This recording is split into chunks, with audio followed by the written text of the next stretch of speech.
believe in the ripple effect.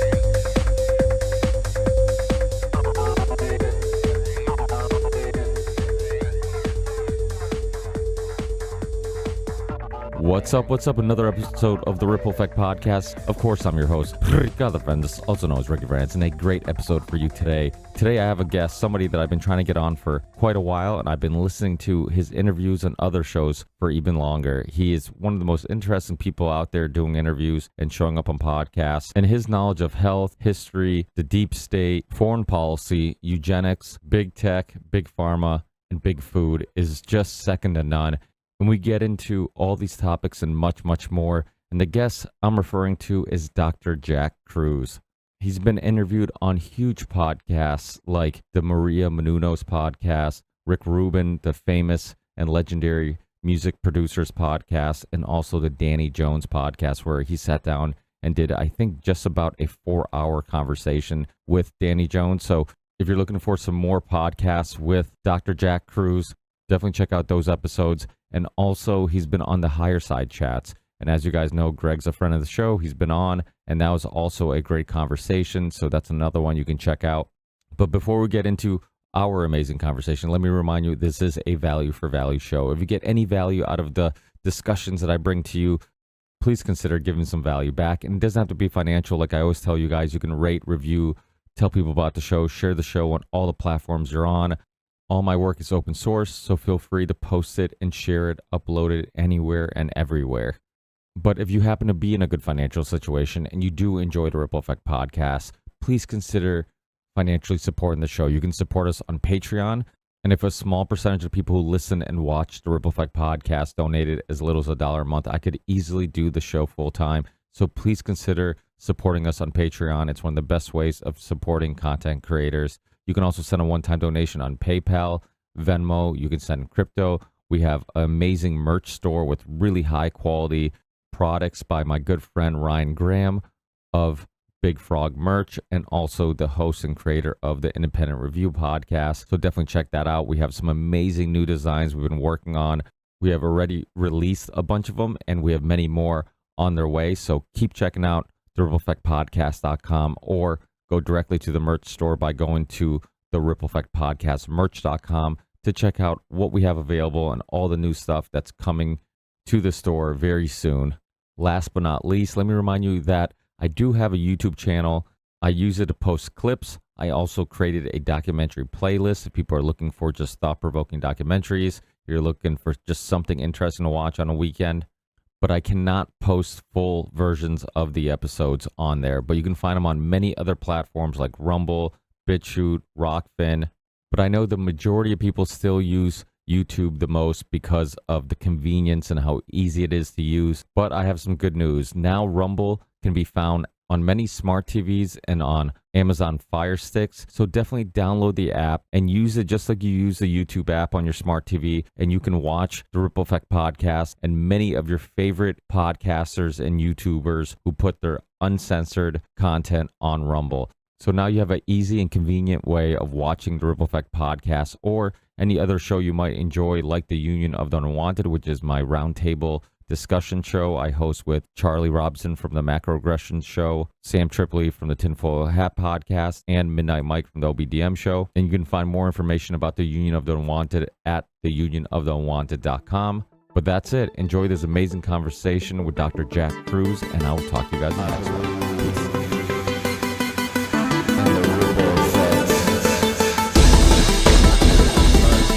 Board certified neurosurgeon in the United States. Still active, but retired for about the 5th time. The story really began I guess, 20 years ago when I was given a spine talk in Birmingham, Alabama. And I had introduced some minimally invasive spine tools that I did. And I was talking to a bunch of neurosurgeons and orthopedic surgeons, and I tore my knee meniscus when I stood up. Didn't understand how that happened. And there was an orthopedic surgeon's wife who was in the audience who worked for about technology company in California. And she said, "Look, I know why this happened to you. I'm going to send you a book and 6 papers. My husband says you're a smart guy. You'll figure it out." And what she was hoping is that I was going to uncover some of the nefarious stuff that, big pharma does, but I went a different route. And the route that I went down was I started to figure out that everything was really controlled by light. And then the rabbit hole got bigger. It was really about quantum biology. And I completely retooled my neurosurgery practice literally in a weekend. And I knew that I had to change everything. Some of the old podcasts that you'll find, I actually haven't told anybody this recently. I had 5 cervical fusions booked that next day. I canceled all 5 of them. And I made the patients come back in and talk to me and said, "Look, this is what I told you then, but things have changed." And out of those 5, I think I only did 3 out of the 5. The other 2 said, "Yeah, let's try, to see if we can avoid surgery." And those changes, what happened to me as a centralized doc, I stopped putting a lot of metal hardware into people. Prior to that, I was, very successful, millions of dollars a year, um, putting that kind of stuff into people.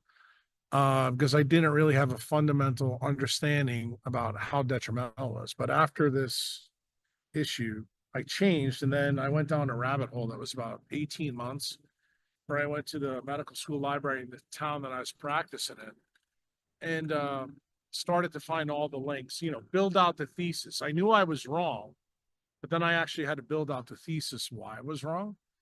And I did that. And then I started posting the information on the internet for people. And I think probably 20 years ago, 15 years ago, everybody, thought I was a crazy SOB. And then when things really started to change was probably about 4 or 5 years ago, when COVID came in and everybody saw that shit show. I became less crazy, and then, how shall we say, very sought after, because all the things that I was teaching people allowed them to avoid a lot of the pitfalls that most people fell through or fell to because of the propaganda and the nonsense that was put out by the Department of Defense, Fauci, and all the gain of function people, the epidemiologists and things like that. And then to get you up to current events, about 18 months ago, my nurse strongly suggested that I go talk to Rick Rubin and Andrew Huberman on a podcast.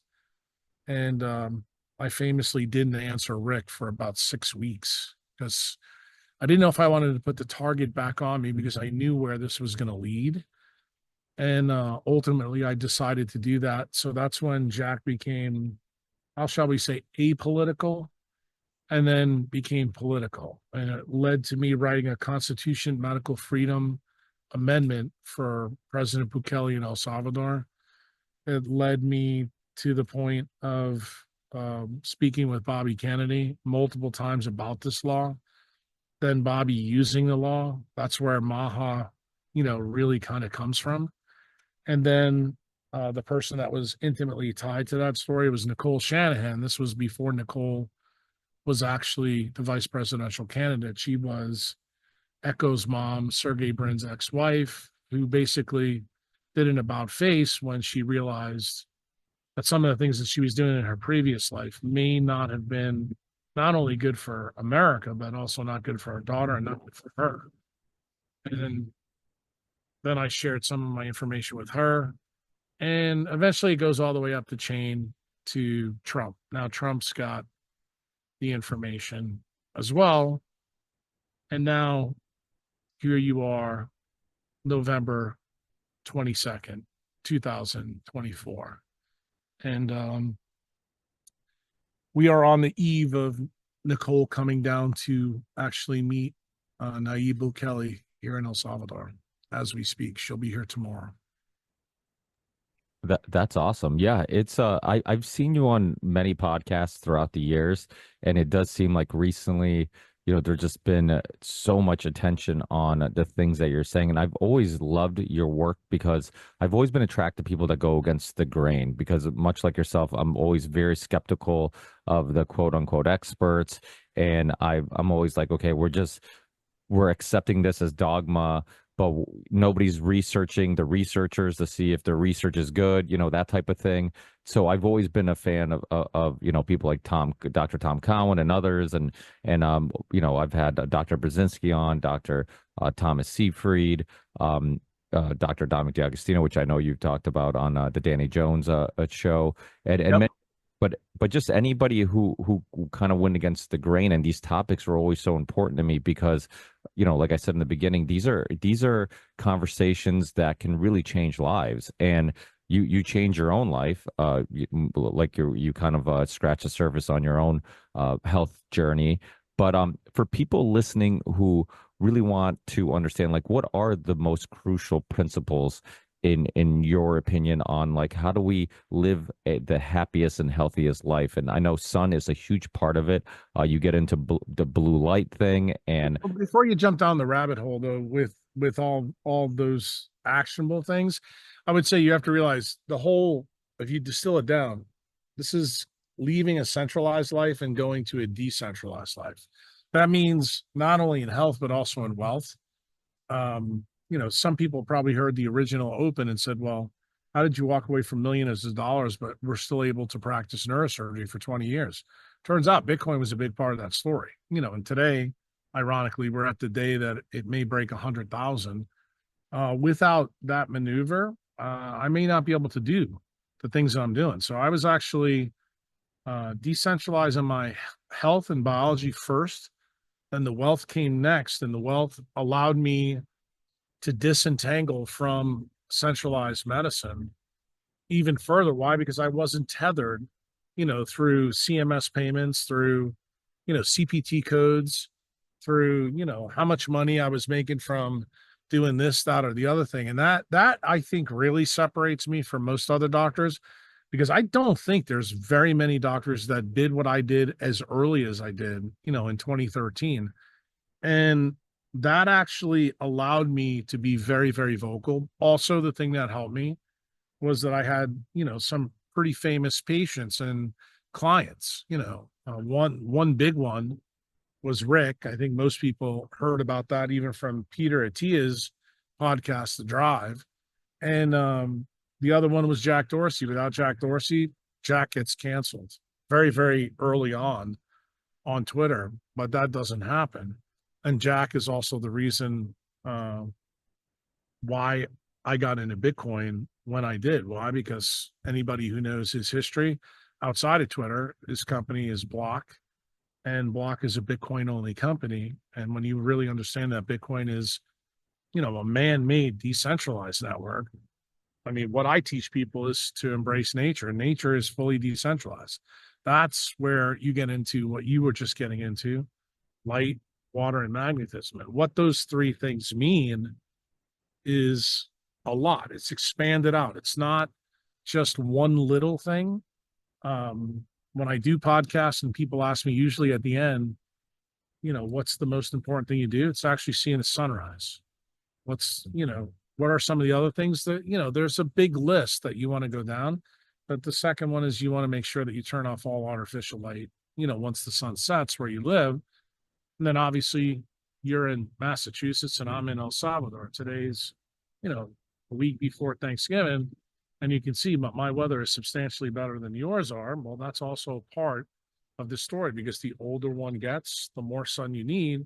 So what has my life been? I've migrated my mitochondrial hepatitis from the 59th latitude. Now I'm at the 13th latitude. So my entire life for 60 years has been a constant migration south, so that, this is what it looks like. And this is where, I can keep my brain in as good a condition as it is, because there's some, things that I've realized that some other doctors still haven't realized, like kind of you mentioned Siegfried and Dom D'Agostino. Those guys have different viewpoints on different things that I would vehemently argue with.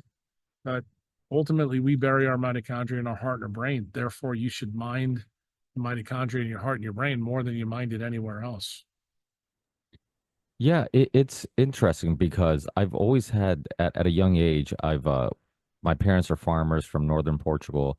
I've always loved being outside. We have a little family construction company, and I'm always around people who are constantly outside getting sunlight, and they always seem to be the happiest and the healthiest. And nobody uses sunscreen, and yet there's this, this fear of like, skin cancer or whatnot. Um, I've heard you, explain this, but for listeners who are concerned, who are like, okay, well, how much is there a threshold where sun becomes harmful? Is there a such thing as getting too much sun? Any of these type of things. What would you say to that? It's a nuanced answer, to be honest with you. My gut is to tell you the answer is no. The sun is never bad for you, but I would tell you if you're living in Massachusetts and you have Fitzpatrick type 1 skin and you're not going out in the sun, you always get red and white. That tells you that the system in you, the solar callus system that's based around a gene called POMC, is turned off. So obviously you have to learn how to turn it on, but when you ask me the base question, is the sun bad? The answer is no, it's not. In fact, the people who are bad are Bill Gates, the dermatologist and ophthalmologist, because they're the ones that put that idea in your head. Why? They're all centralized. They all make money when you block the sun. This is the reason why Bill Gates wants to block the sun. This is the reason why the dermatologists want to block the sun with sunglasses and sunscreen. And this is the reason why the ophthalmologist wants you to wear sunglasses, because it's good for their business. It leads to diseases they treat. It's exactly the opposite of what I told you I did in neurosurgery. And they're not nefarious in how they did it. They just don't know how the science was stolen by the Rockefeller Foundation with the Flexion Report right around the same time we created the Federal Reserve. And that's when medical school curriculums were hijacked by bankers. And the reason why it was hijacked from bankers, because when they broke up Standard Oil, they said, look, we need to create a new industry of how we can make money. Kind of similar to the story that I told you about me with Bitcoin and medicine. And the Rockefellers and most of the bankers that are tied to the Federal Reserve families have been extremely successful in doing this. And when you look back specifically at the dermatologist story, they got the idea that UV light by itself causes DNA damage. And they actually are right about that issue. But here's the problem they're wrong about. UV light never shows up in nature without the other colors of the rainbow that I think most people have seen on a Pink Floyd album cover. There's 7 colors. And it turns out that the sun never emits UV light by itself. Therefore, hitherto and moreover, why would the dermatologist rely on studies that only look at the effect of UV light subtracted from the other 6? That is the reason why they have the belief they have, but they're too damn stupid to realize that they've made a mistake. And in my opinion, the people who organized this idea back in the 30s and 40s were actually based around the Rockefeller Foundation. Rockefeller Foundation realized very, very early that this was a good thing to foster in the curriculums. Why? Because it would lead to more people using drugs, which is exactly what they wanted. And that's the reason why this has snowballed, over the last, I would say, probably 85 years. Now, when you talk to people, the effect is not just in drugs, it's in makeup, it's in screens, it's in big tech, it's everywhere. People don't understand that this has now been militarized and put at global scale. And in some of the things, that I've recently been talking about more on the political stuff, especially with the Danny Jones podcast, is when I explained to you how we went from, casino operators who are criminals to the CIA, to MK Ultra, then to the Stanford Research Institute and the Brain Health Initiative, you begin to realize that that's actually how science was stolen from us. And to be quite frank with you, the reason where this crashes in to my neurosurgery training, I think, is the most interesting part of the story that I think a lot of people like to glance over because the other stuff is really sexy. But it's a guy named Robert O. Becker, an orthopedic surgeon, who did amazing work in the 50s and 60s and basically showed all of us that how we heal and regenerate and how we tap our stem cells is through quantum biology, specifically semiconduction. And he proved this beyond a shadow of a doubt. Now, most science improves, on the shoulders of other giants. He got this idea not endogenously. He got it from Albert St. George. And Albert St. George gave a very famous speech in 1941 when he made a comment to a group of medical students, and Becker was one of the medical students that heard this, where he said it looks very unusual, but if you look at every protein ever made, they have an electronic structure in it. That makes me think that they could be semiconductors. So for you guys that are out there now as modern humans, that may not stun you because you live in a world with semiconductors. But in 1941, no one had semiconductors. This is the pre-transistor world. So this is a shocking statement. And what's even more shocking is that Becker understood what St. George was talking about. And literally 16 years later, after he gets his MD, finishes his residency, he starts to do research at a Syracuse VA, actually in a military hospital, and shows that actually St. George's hunch was correct. Once he does that, he gets tapped eventually by the military through some very fortuitous current event stories that, you could probably listen to in other podcasts that I've done. The military taps him and says, look, we're going to be building this really special antenna in the early 1970s. We decided we're going to put it in a place called Seafair, which is in Wisconsin. And the goal of that was to track all of our new nuclear submarines all over the world.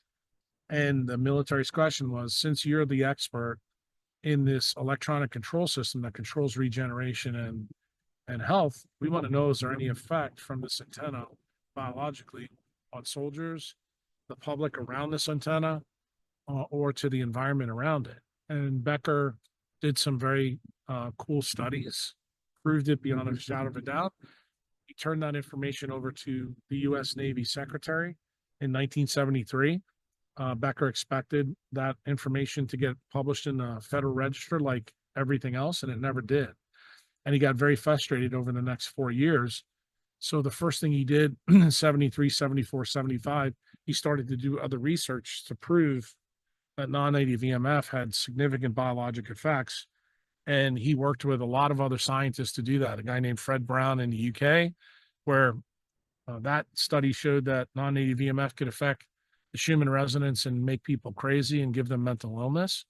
Then he studied some things with a lady named Judy Wertheimer in Denver that showed that the AC power grid was a huge problem and led to a lot of blood cancers like lymphoma, T-cell lymphoma, B-cell lymphomas, and leukemias, especially in children. And then he did the Mac Daddy, as I like to call it, of experiments with Andrew Marino, who was a PhD in his lab. And that study showed that a 765 kilowatt power line that is present today in every city in the United States actually can change the Earth's magnetosphere 80 to 100,000 kilometers above the Earth. And why did he do that study? Back in the early 70s was because we were beginning to populate space with all these satellites. And he thought if he could show the military that some of their military satellites and maybe the astronauts were also at risk, that maybe this would, change their opinion and put some of this stuff in the Federal Register. And it turned out it didn't work. So he got really frustrated. And in 1977, and it's ironic that you're in Massachusetts and we're talking about this, he gets on 60 Minutes and Mike Wallace interviews him, and he tells the world the truth. The problem was in 1977, nobody owned a cell phone. Nobody owned a microwave oven. Nobody was really using non-native EMF yet. So the public truly didn't know what he found. And immediately, 2 weeks later, the military canceled all of his research. They canceled his lab. This guy was twice nominated for the Nobel Prize for the work that he did. I would tell you he's the second doctor ever canceled. The first one was Bernice Eddy with the FDA, who was the real one that, you know, unleashed the story about the polio vaccine of Salk being polluted with SV40, Becker being number two. And there's even data that you can find today in Massachusetts that this was front page news of the Boston Globe. And I've told people to go look at it and study it. Marino got so pissed off later on after this 30-year hiatus that he wrote a book called Going Somewhere that documents all these things. And what happens from 77 to 2007 is that he actually goes and starts to do depositions, you know, in the legal system. Marino goes back and gets his JD. So he's a PhD in biophysics, and he's a JD, a lawyer that was helping Becker to do all these depositions because he was being deposed by electric power companies. He was deposed by activists, you know, to tell people the truth. And he became a bitter man over 30 years by having, you know, science taken away from him, by having his job taken away from him. And I had my awakening that I told you about in spine surgery about 2004, 2005.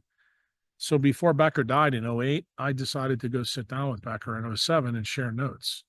And one of the things that, you know, I was kind of a bad guy with him to get in and talk to him because I knew he didn't talk to very many people, is his thesis that the DC electric current is the single biggest controller of the system, but he never found the source.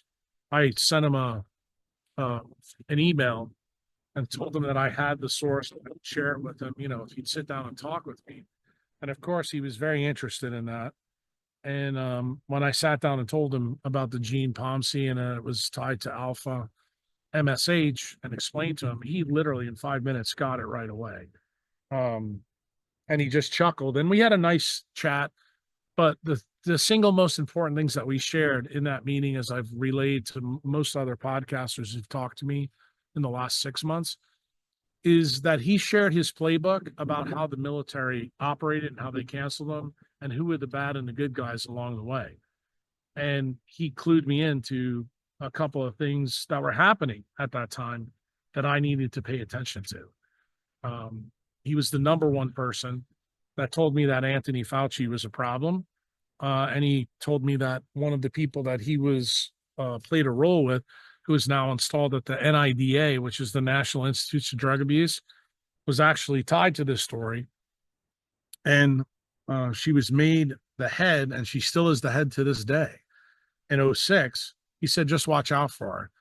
And I know why he told me that now, because she wrote a very famous paper in 2011 that actually really puts a harpoon in many of the things that you learn from food gurus, kind of like Siegfried, kind of like Dom, and also the people like in the World Economic Forum, because it turns out the things that raise blood glucose and insulin aren't just food. In fact, most people, no matter what diet you eat, you either eat 3 or 4 times, 6 times a day if you're a vegetarian. Non-native VMF raises your blood sugar and insulin up 24/7 a day. And the more you're around it, the worse it gets. And this research was known to the government in other ways through the CIA, and that was used in MK Ultra, and it graduated up to SRI, which is the Stanford Research Institute. And that was the reason why I was not very excited about going to talk to Rick and Huberman, because I had always felt that Huberman was part of the problem, being at Stanford. And he made some connections, but when you listen to his podcast, you just scratch your head and go, how in the hell does he not put some of this stuff together? And then, you know, he's got enough material out now where I don't think he's playing stupid. I think he's actually part of the problem. And I knew that going in, which is the reason why I didn't want to really talk to Rick for 6 weeks. But my nurse, Chantel, convinced me to do it. I did it. And that opened up Pandora's box for me. Why? Because one domino fell after another. Now, I think anybody who looks at the last 6 months of podcasts, you'll absolutely be spellbound about how some of the biggest conspiracy theories linked to this. We're talking about the Titanic. We're talking about USS Liberty, JFK's assassination, 9/11, some of the things that happened at Watergate, the Vietnam War, LBJ, why he quit. Also about why General Groves left the military, why Eisenhower gave his 1961 farewell speech, why JFK gave his 1960 American University speech when he credited Russia. Every single one of these is tied to this story. Yeah, that's the thing about the Danny Jones podcast that was really interesting because I go down a lot of these rabbit holes. You know, I've had James D. Genio on and other JFK assassination experts on, and always love that. You know, just that story has so many layers and it's like endless, and you know, so many of these topics are interesting. But weirdly enough, throughout my years of you know doing what are somewhat controversial shows, the shows that would get censored the most would be the ones that were, I guess, pushing against the grain in regards to big pharma. It was always the ones that, you know, the doctors, the nutritionists, whoever it may be, that, you know, the Andy Wakefields, the Del Bigtrees, the Mickey Willis's, the you know, Judy Mikovich. These are the shows that would get me censored. I mean, eventually I got kicked off YouTube, but it was just one of those things where, like, at a early age of the podcast, I realized, like, why are these the topics? Like, I could talk about anything else, but these are the topics that seem to be the most suppressed, the most, you know, anybody who maybe is talking about alternative medicine or whatnot. And I had Zach Voorhees on, who was the Google whistleblower, and he talked about how all these terms would be on you know, blacklisted, and that they would suppress all these things. And obviously, the only good thing that came out of COVID might have been that I think people, what we call conspiracy theories, like, now people are entertaining, people are openly questioning, you know, something like vaccines and other. It can't be a conspiracy theory when it has a patent. Just realize the reason why all the doctors are the most controversial that you've talked about is because they're exposing different parts of the bioweapons program. Why have I become so dangerous for everybody? Because I'm the doctor that's tied it all together. See, the problem with the JFK journalists is that they're all incentivized by the JFK story. They're being paid from it. See, I don't get paid about JFK's assassination, just like I don't get paid about vaccines. I'm a neurosurgeon. I very rarely get involved in the vaccine story. But because I did my residency where the bioweapons program started, and I happen to know some details that none of these other people knew, and none of them knew how they tied together. And they didn't know the details that I knew. They also didn't know that when David Ferry was killed, that when Garrison calls Bobby Kennedy Sr. up, Bobby Kennedy Jr. answered the phone. There was no way anybody would know that, but I did. And when I told Bobby that, you have to realize, when I did the podcast with Bobby Kennedy with Rick, I actually flew back from Paris because I was at a big event with my my patients and my tribe. That was the only time Bobby could do it. That was the day Bobby found out first time that SV40 was in that messenger RNA jabs. And he was stunned. I mean, you could go back and look at that podcast. He was like, because immediately he knew what it meant in his own mind, but he was like, I don't know if I want to talk about this right now, because you just linked what happened 75 years ago with Jonas Salk to what's going on with Anthony Fauci. And then I warned him that day. I said, you just watch the next 6 months what I unleash. Because I told him, even in the podcast, the book that he wrote on Fauci is spectacular, from Fort Detrick on. But what doesn't Bobby know is Fort Detrick back, and that's my specialty.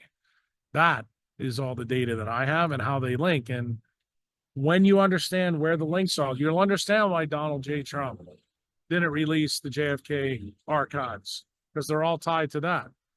They're especially tied to the USS Liberty.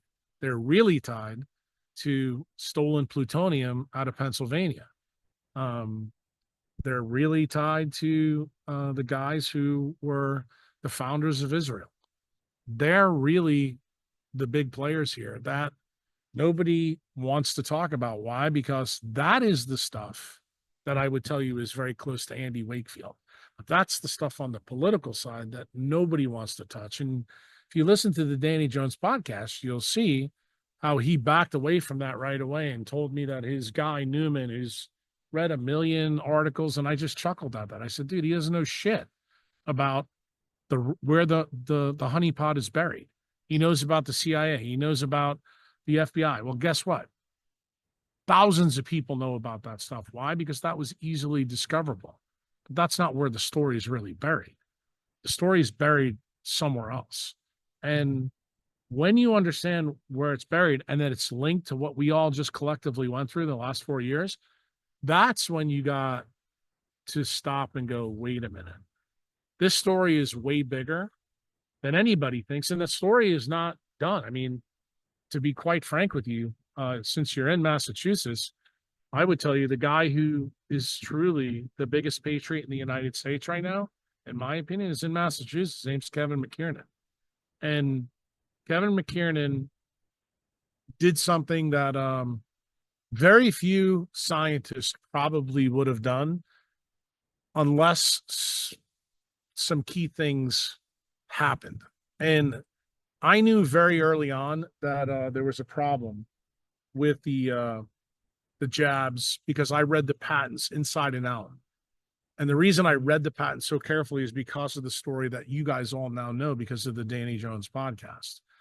And I knew that the vaccine program was the key bioweapon program for the states. And I also knew that the guy who's also at Harvard, that if you don't know, you need to know how this story's connected, is a guy named Charles Liebert. He's a nanobot expert out of Harvard University. He was arrested by the U.S. government for selling secrets to China. That's not really why he got arrested.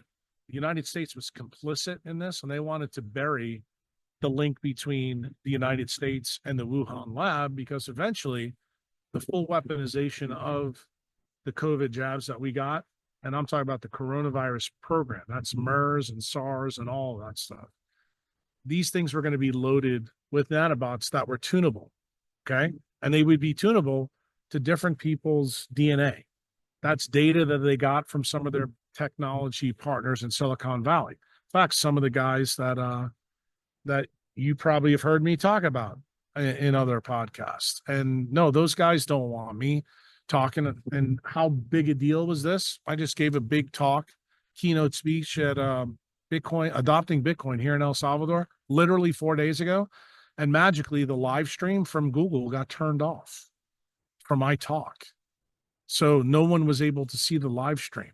And did I drop some nuclear weapons during that talk? Yeah, I did. You know, I'm done playing with these guys.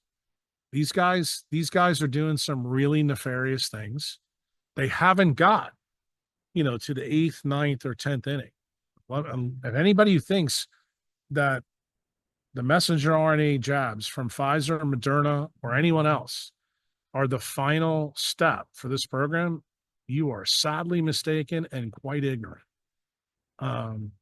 There's a lot more to this story that I believe that will be unfolded, but I am concerned about the current administration, the people around him.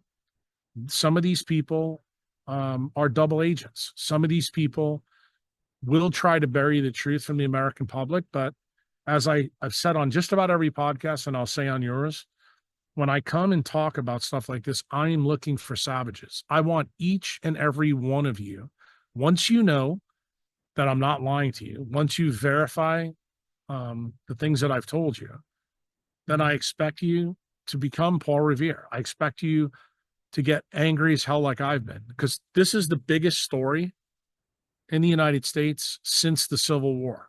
This is absolute traitor, treasonous stuff. There is literally thousands of people in our government that should be put to death for what they've done. And most of them are in big tech. Most of them are in technology. Most of them, some of them don't even know that they're actually connected to this story because of the way DARPA is set up in 120 different silos. And some of the future technology that Lieber was really big into, I think will be used from satellites coming down from above. Do I think that the people that potentially will be involved with that and have, their utopian like ideas made into a dystopian nightmare for the public? I don't think that they realize that yet. But all of us who just lived through COVID, this should have put Windex on your glass eye. That's why when I interrupted you, probably 10 minutes ago, it's not a conspiracy when there's patents. Okay. Just like geoengineering is not a conspiracy. There's patents for it that the US government owns. Just like when I tell people the story about MK Ultra, there's patents for blue light technology to change neurologic structure in the brain. This is not conspiracy theory. It's also not conspiracy theory to know that Obama and Biden are getting rid of incandescent bulbs for LEDs. That is being done by design. It's also not a conspiracy theory when Walt Disney's main researcher for light, a guy named John Ott, has his Sarasota school experiments scrubbed from the internet. Why? Because that's actually where a lot of the mental illness that current humans are dealing with, ADHD specifically. That's where it comes from. It comes from the light bulbs that we put around children. It comes from the technology. When you begin to realize just how big this story is, then that's when I expect you to do something about it. Like I'm sick and tired of people inviting me on podcasts because, yeah, I understand how interesting this is. But once you verify what I'm saying, you need to start to do something. I've been doing something. I wrote a constitutional amendment. I re-engage as the wingman back in. Am I trying to help Bobby? Am I trying to help Nicole Shanahan? Am I trying to help Trump? Am I trying to help them right now avoid people like Casey and Callie Meets? They're the people that will try to limit Bobby's effect, in HHS. You want to know the truth? I told the people directly to their face, Bobby shouldn't take HHS. He should go for the AG. He should do exactly what his father did. His father was the attorney general for his brother, and he was quite effective at it. And when you want to know the truth, when you have thousands of people you need to put in jail, the attorney general is the job for Bobby Kennedy, not going after the retards that are at the FDA and the CDC. Why? Because they're not the decision makers. Okay. You have to take out the head of this operation, and the head of this operation sits in the Pentagon, in the Department of Defense. They need to be taken to the woodshed.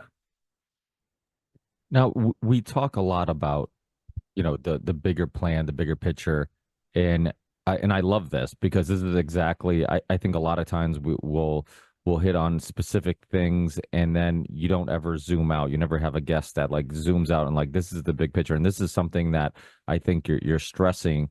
What is the big picture? Like, I've heard you talk about transhumanism. I've heard you talk about many different topics. Obviously, these transhumanism, just so you know, is a synonym for the eugenicist. Where did this really start? This started with Kellogg's, Dr. Kellogg specifically. Bill Gates' dad, Bill Gates. I'm blanking on her name now. You'll probably remember Margaret Sanger. That's it. Yeah, from Planned Parenthood. All of these people have links, and then the links are to the people that we brought over from Europe to actually build a bomb and populate academic centers.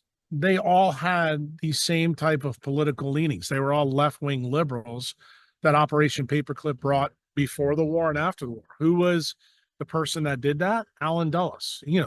Dulles Airport is named after him. Okay. This is a guy that was intimately involved in not only killing JFK, but here's the crazy part. You may be shocked to hear this.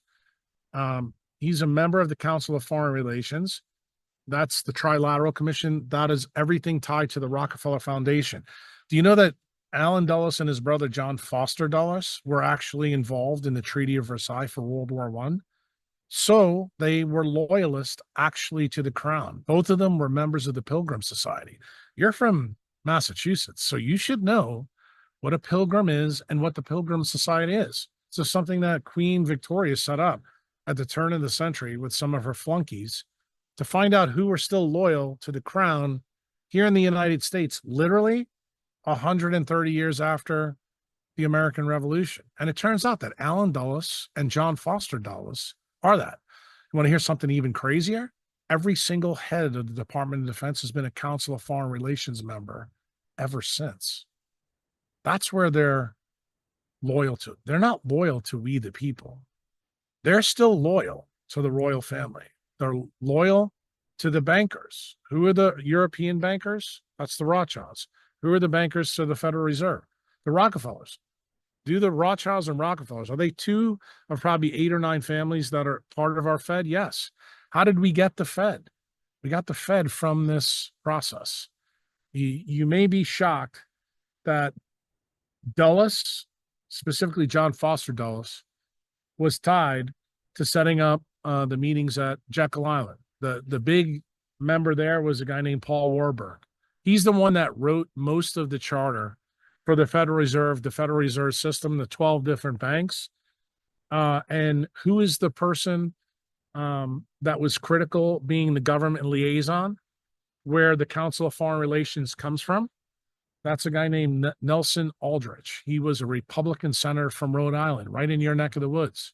Turns out one of his family members marries into the Rockefeller family, just so you know that.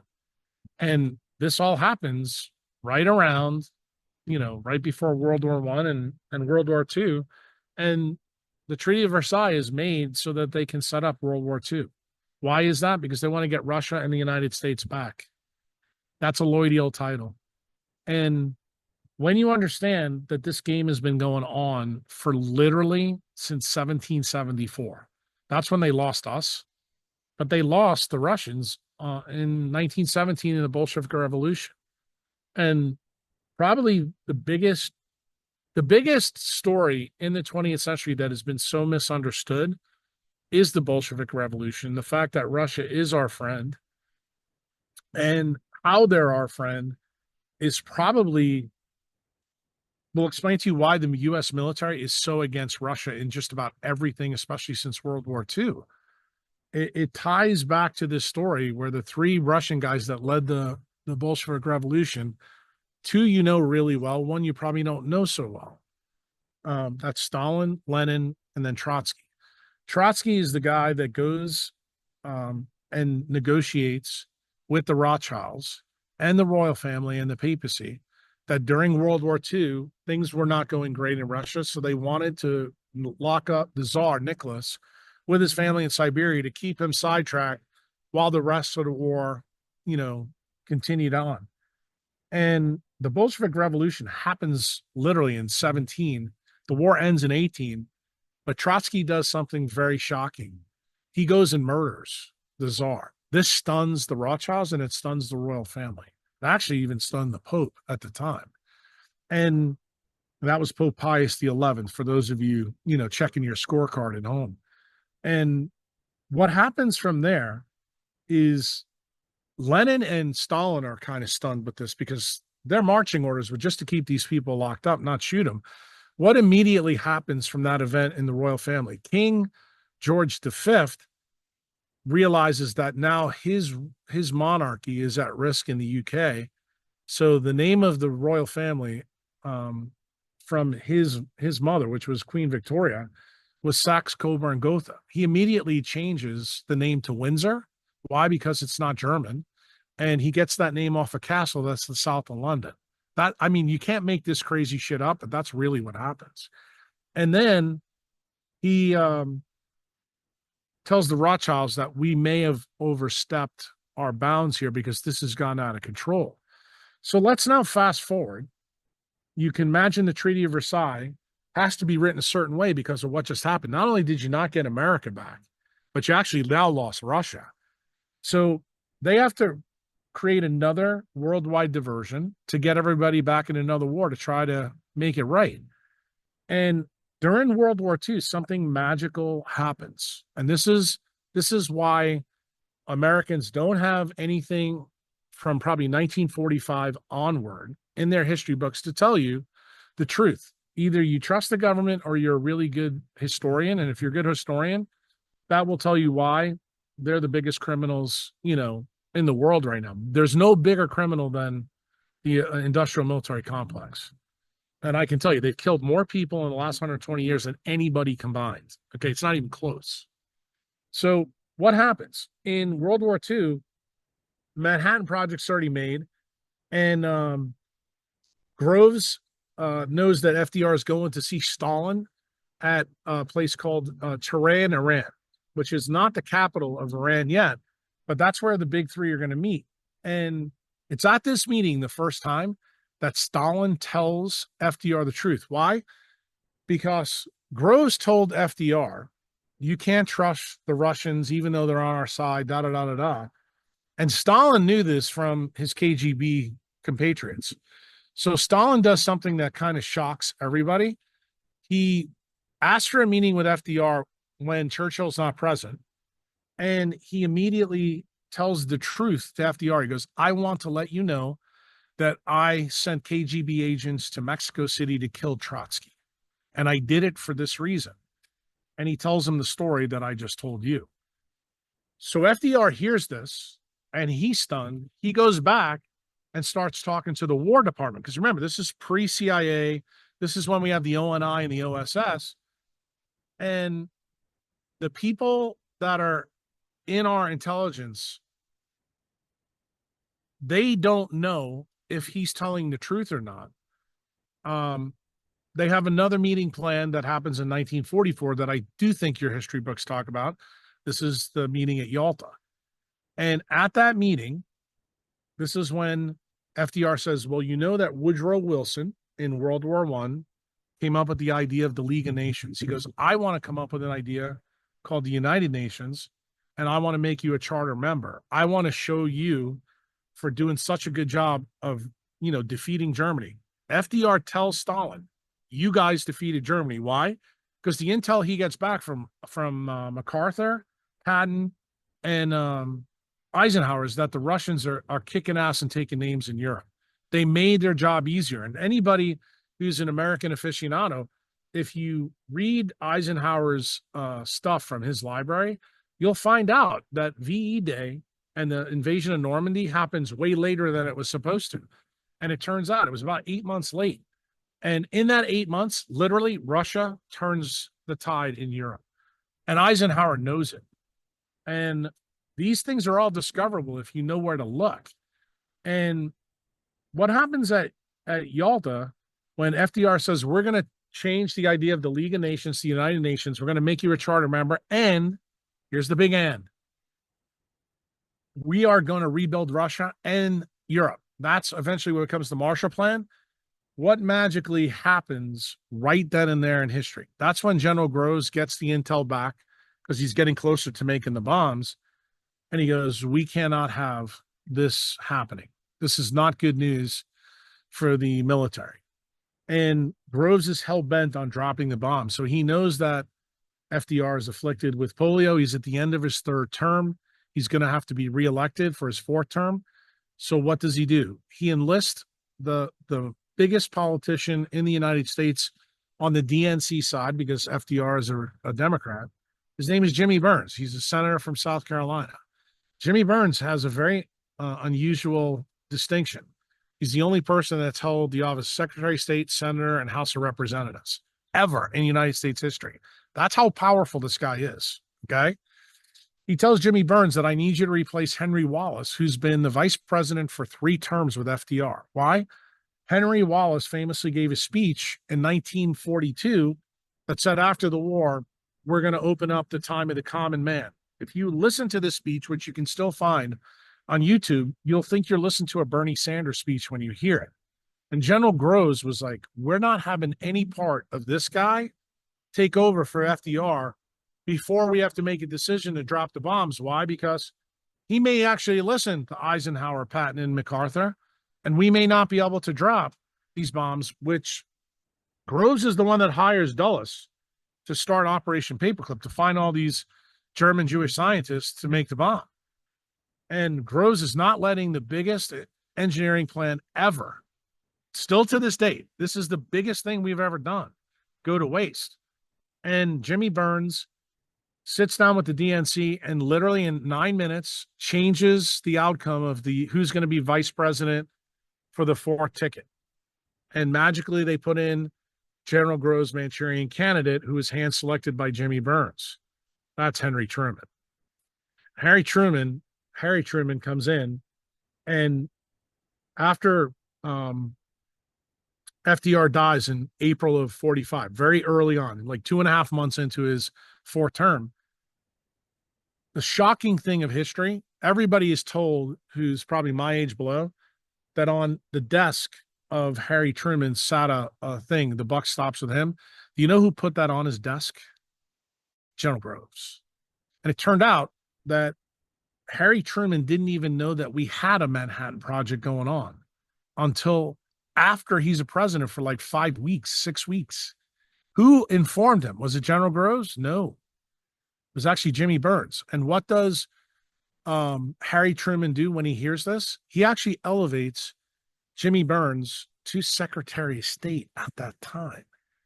General Groves then sends Jimmy Burns with Harry Truman to Potsdam, which is the third meeting where the big three get together. And it's at this time that General Groves instructs Truman everything that FDR discussed with Stalin at Tehran and Yalta, 180-degree flip. You tell them that we have this bomb, you let them know, and that we're going to use it, and we're not rebuilding Russia. That's where everything changes.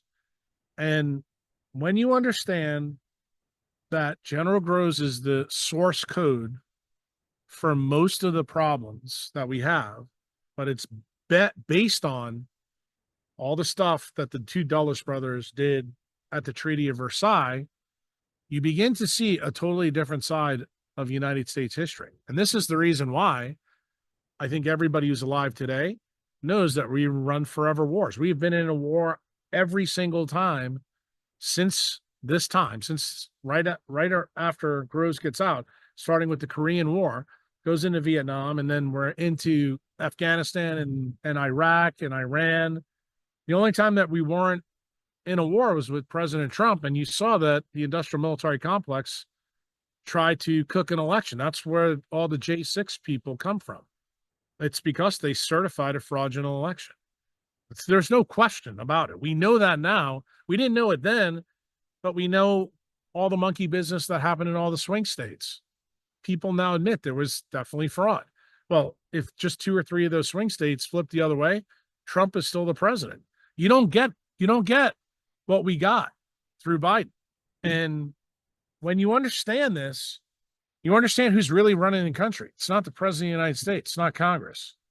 It's actually the industrial military complex. And it's really obvious right now because Biden is incapacitated by dementia. Kamala is probably incapacitated the same way, although her IQ is extremely low, but she's the perfect person for the industrial military complex. So what are they trying to do now? They're trying to start wars, in Ukraine, shooting weapons in there. But Putin's too smart. You know why? Because he knows on January 20th, the guy who's pretty reasonable is going to come in and say, See, this is the good part of Trump. The bad part of Trump is the money side, the Israel side. The good part of Trump is his best friend when he was a young man was JFK Jr. JFK Jr. told Trump a lot of this information I'm telling you. He's known this for a really long time. And the big issue is now, what is he going to do in his second term? Is he going to tell the American people the whole truth and nothing but the truth? My opinion, I don't think he is. But I think he's smart enough to know that if he fixes the money, he can fix a lot of the problems that have occurred through the industrial military complex, through the bioweapons program, through the vaccine, with Fauci, with all the things with big food, big agri, big tech. There's a lot of criminals that he needs to deal with. And I think it's a large bite of a sandwich to think that a president in his second term of 4 years can really turn this, aircraft carrier around that's been running since General Groves' time. But I think I will consider Trump successful if he makes Bitcoin a reserve asset, many of your guys listening to this may not understand why I'm elevating that to the top of the list. It's because when you fix the money, you fix the world. And it turns out the reason why the military needs to rehypothecate money to run forever wars. That's what all this covert money gaming is. That's what Iran Contra was. That's what selling weapons and doing things with Israel, doing stuff with, the Saudi Arabian kingdom. That's what Afghanistan was all about. It was about creating, a drug cartel that we profit from. And when I say we, I'm talking the industrial military complex. And who is the industrial military complex? It's big tech, the Mossad, the CIA, and the FBI. They're the partners. Now, they have a lot of other flunkies that work with them. Many of them are in Congress, and many of them are in the executive branch of the Department of Justice. To take all this apart it's a Leviathan, and to take a Herculean effort. But when you fix the money, remember, this is me being a brain surgeon doing the diagnosis for you. The source, the thermodynamic energy for this process is making money that can be inflated. Bitcoin is money that can't be inflated. This is the reason why your senator in Massachusetts is arguing vehemently about this. This is the reason why JP Morgan's CEO, Jamie Dimon, and the people that run Chase, remember where Chase Bank is from, that became Citigroup, okay? Just remember who they are. That's the Rockefellers Bank, okay? Remember who JP Morgan is. JP Morgan has paid the hugest fines in the world. They also used to be the bank of Jeffrey Epstein, okay? They're the bank of the Lauder family. They're the bank, and I'm talking about the people here. Wexler, that's also here, that controls most of Ohio. When Sherrod Brown got voted out of the Senate Banking Committee this election, this was a good sign. This was a sign that you remove that guy. He was the part that was running Operation Choke Point 2.0 for Biden and Kamala to make sure that Bitcoin never, goes further up on the chain. Who is his helper there? Gary Gensler. You heard that both Bobby and Trump accurately diagnosed this summer that Gensler had to go. Well, Gensler's not the top dog. Realize one of the big top dogs was Brown. Who was the other one? Your senator, Senator Warren. The people in Massachusetts, in my opinion, you're an embarrassment to the rest of the country. To let her win and let her to continue to win, she is one of the biggest criminals in our history. And I believe someday she'll be put to death for it. That's how big a deal I think this is. And when Kevin McKiernan is running his business, remember, most of the messenger RNA technology that supports the bioweapon program is in your state.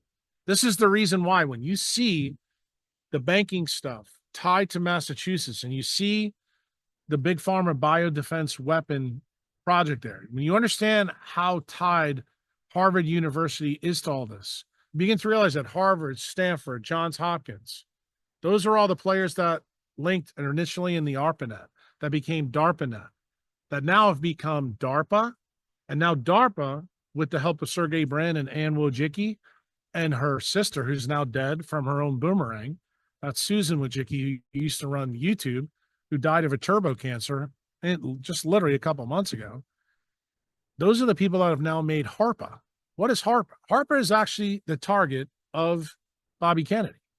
HARPA is the industrial healthcare complex. That's where all centralized medicine is. That is where Trump just announced that Mehmet Oz, who lost an election to be a senator in Pennsylvania. Oh, we're back to that state again, Pennsylvania. That's played a big role here.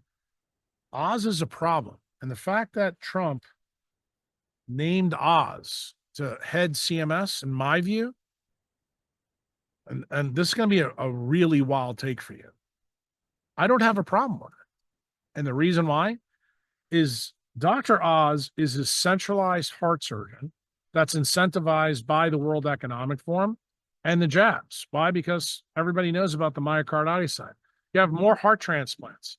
He actually used to be the head of the department for cardiovascular surgery at Columbia Presbyterian, also a big-time Rockefeller institution, totally tied to the DNC, totally tied to a lot of DARPA's programs. I believe that centralized medicine has to be taken apart from the outside in. So the fact that you put a guy like Oz in is good because he can't do anything to make the proper diagnosis to really fix the problem. He's just going to continue on with the same bullshit he's been doing. This actually creates a nice target for Bobby to go after. The problem is the people in power know that, and that's the reason why these two people, Casey and Callie Means, show up. And they're designed to get as close to Bobby as you possibly can imagine.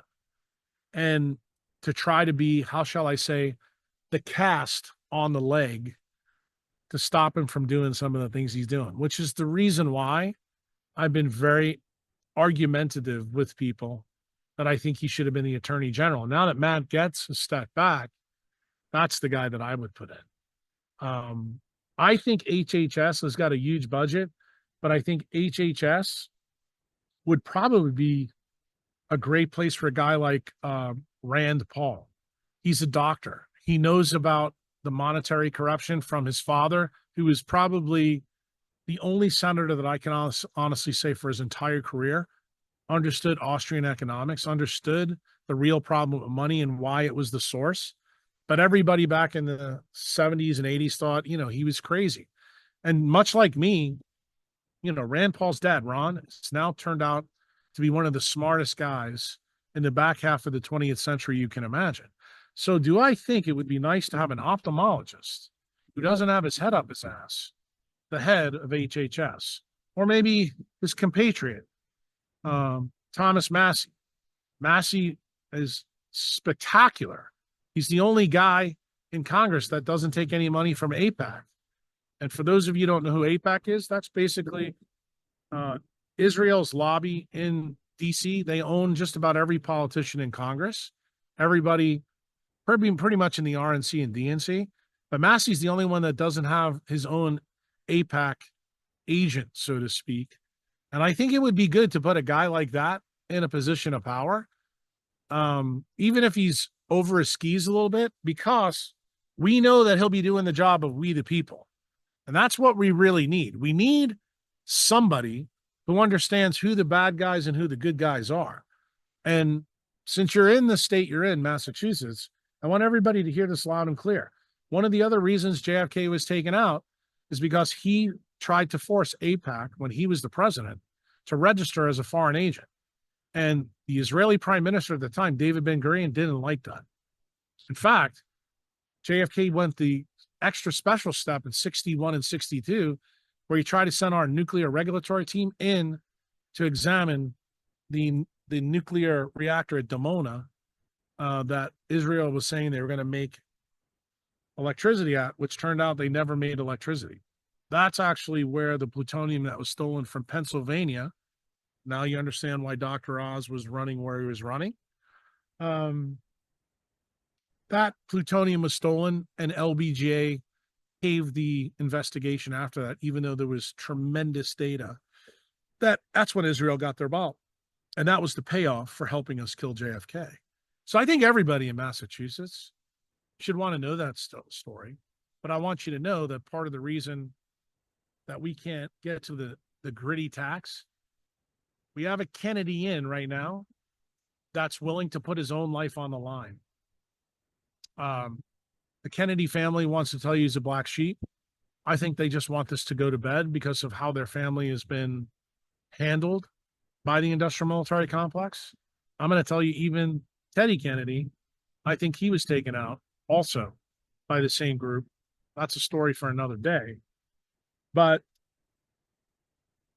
you have to get rid of Warren. She just got reelected. I hope that somebody becomes a really good attorney general. I was so happy when Gaetz was announced because I thought that he would go to the nth degree. Why? Matt Gaetz is my congressman in Florida. Where I vote is in Congressional District 1. And the reason why I think he's a champion, I don't care about all the bad news around him. He actually runs the El Salvadorian, how shall we say, lobby for the United States government down here. And he was ready to employ Plan Bukele to the United States, where criminals get put in jail, meaning that you do the crime, you're going to do the time. And guess what? That's the type of AG we need to take the deep state apart. And I think Trump is incapable of taking the deep state apart, but I think Bobby, Matt Gaetz, they know where the drain plug is. And they should be given jobs where they can go directly after the drain plug. Sorry about the long answer, but No, it's okay. I know. I love it. I mean, you're a master storyteller, so I could listen to you talk forever. But some people, one of the critiques, and you've kind of just briefly touched on it. One of the critiques of Trump and Kennedy. I've been a fan of Kennedy for forever because he was one of the first real loud and credible people that were pushing back against the lack of vaccine science and all the fuckery with that. And but you know, once he decided to run for president, a lot of people in my community, a lot of skeptical people, said like, "Well, look at his stance on Israel. Look at Trump's stance on Israel." yeah, but it makes totally sense if you think about it. Trump doesn't have the excuse Bobby does. Let's just use third grade logic here. If your uncle and your dad was killed by the intelligence agencies, which I think is beyond a shadow of a doubt now, would you come out and start talking shit about Israel? Do you understand why the Kennedy family wants to paint Bobby as the black sheep? They don't want another Kennedy taken out. They've already had 3 taken out. So you think they're protecting them? Yeah, I think I can tell you a story. I don't think I've told it publicly. If I have, I apologize. But the day that Rick, Bobby, and I sat down, Rick asked us the question off camera. He said, "Are either one of you worried about putting a target on yourself by sharing the information that you're sharing with us right now?" Because, we took a break in this podcast. And Bobby says, no. He goes, it's part of doing business. And in fact, that day, 2 people tried to climb over the wall to actually kill Bobby. In case you don't know that. That actually happens the day that we do that podcast, over a year ago now. And Rick asked me the same question. I said, Rick, I've been pulled off a cruise ship. I've had the FBI toss my salad. I've been to talk to people in intelligence agencies for 20 years because of the stuff that I've uncovered with Becker's work. So I'm at the end of my career. They can't affect me on the medicine side anymore. And there's a reason why I picked to come to a place like to El Salvador, because I had a feeling that once you put the bad guys in jail, that the bad guys can do lots of bad things. I'm a small fish in this story, but what am I really? I will tell you really what I am. I'm the guy that made the way, or I should say Elon Musk made the way for me. See, Dorsey gave me the platform to say all these things. Now I'm telling them to you. I mean, literally the day after the Danny Jones podcast, YouTube and Sergey Brin turned my channel off. And remember, I don't have a podcast. I can't do anything on YouTube anymore because I am unfolding his dirty laundry in front of the whole world to see. And I happen to know his ex-wife pretty good now. I know that I used to think she was part of the problem. And I found out that she wasn't. I found out that she was lied to just like the rest of us. And to her credit, she not only did she flip in her politics, but she did something even, I think, more to gain my trust. She actually spent money on things that would actively go against the paradigm that's in power. She made and developed the first blue light computer. She didn't develop it. A guy named Anjan Kata did, but he was going bankrupt because Sergey Brin and A16Z, all their money partners in Silicon Valley, were trying to put this kid out of business because they wanted to keep eating you guys, lower your dopamine levels to make you idiots so that you wouldn't realize some of the stuff we're talking about today. And then the stuff about autism. They want you to accept that it's a disease that can't be fixed. And Nicole spent $20 million to incentivize a researcher at the University of Texas to actually look into how light, water, and magnetism actually may play a role there. Why? Because we've got millions of children that have been injured by the bioweapons program since the 1986 law. And, because Nicole happens to have a daughter who's now got this problem. Now she's going pedal to the metal to do everything to try to help not only her daughter out, but also the rest of the women behind her. And I think people saw her, campaign. Um, she's got a big heart, and you can see that she's turned her own aircraft carrier around. She's devastated, by being part of the machine. She knows it. And I'll be the first one to tell you, I was an absolute asshole to her. The first 2 times I talked to her, I ripped her a new asshole. And I can honestly say that she has probably gained more respect in my network than anyone else. Why? Because she's had to destroy most of the bullshit ideology in her. I'm talking about on the biologic side, the political side, and the ideologic side. Like the people that she used to support, she used to support people like Senator Warren. She used to support people like Hillary Clinton. She used to support people like Biden and Obama. And we're not talking minimal support. We're talking millions of dollars of support. Like she went all in, YOLO'd in. Many of the people that are the biggest criminals in the Department of Defense, she also was behind them. Why? Remember, Google is a DARPA industrial military player. She's a freaking patent attorney that worked for Google. She knows where the bodies are buried. And guess what? She's not playing that role anymore. She's actually part of we the people. And I think it said a lot when Bobby named her as the vice president. I would tell you, I was probably the most pissed off at Bobby at that time because I had the most to lose. By losing Nicole, she offered to give me $100 million to start a decentralized research center here so that I could take Big Pharma apart from offshore.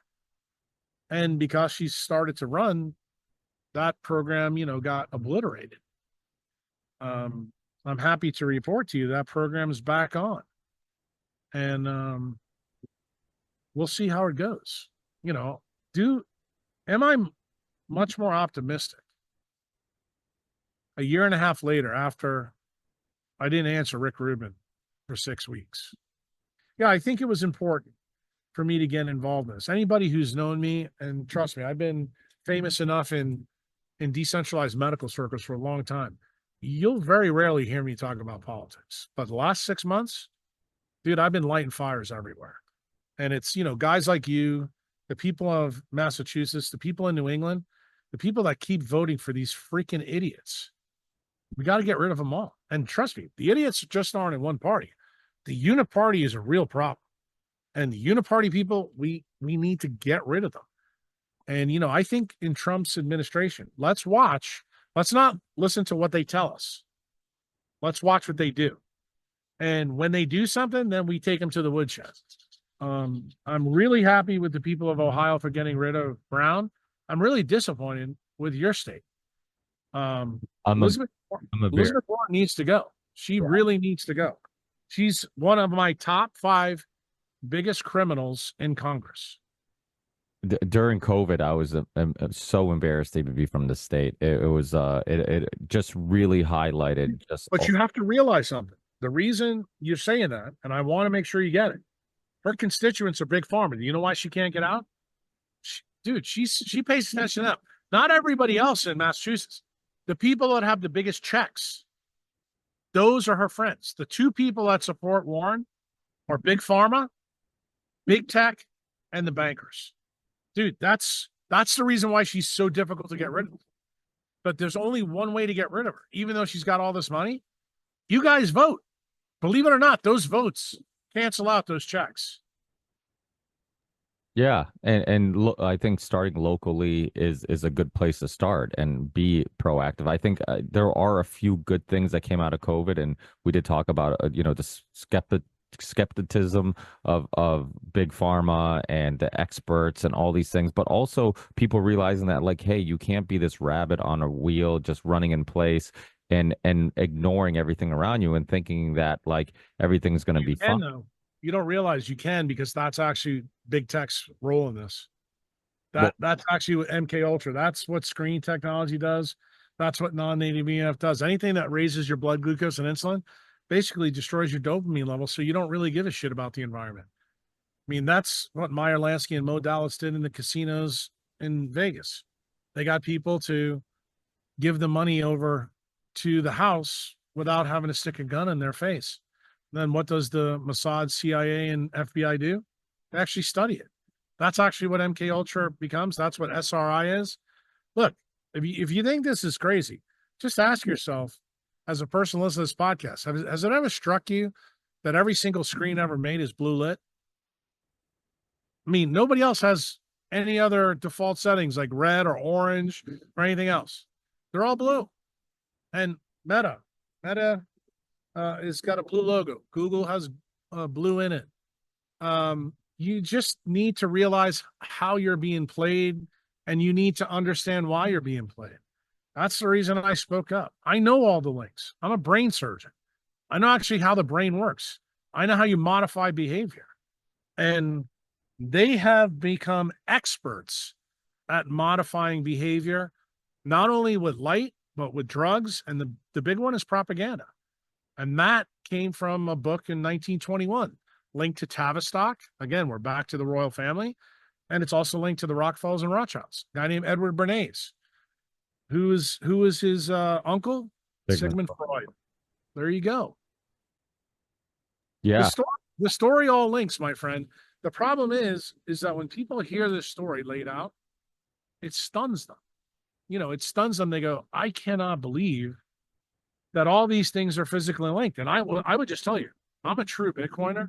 I tell everybody, everything I've told you on this podcast, I don't want you to believe a goddamn word I said. I want you to verify it. But when you do, then you have a duty to me.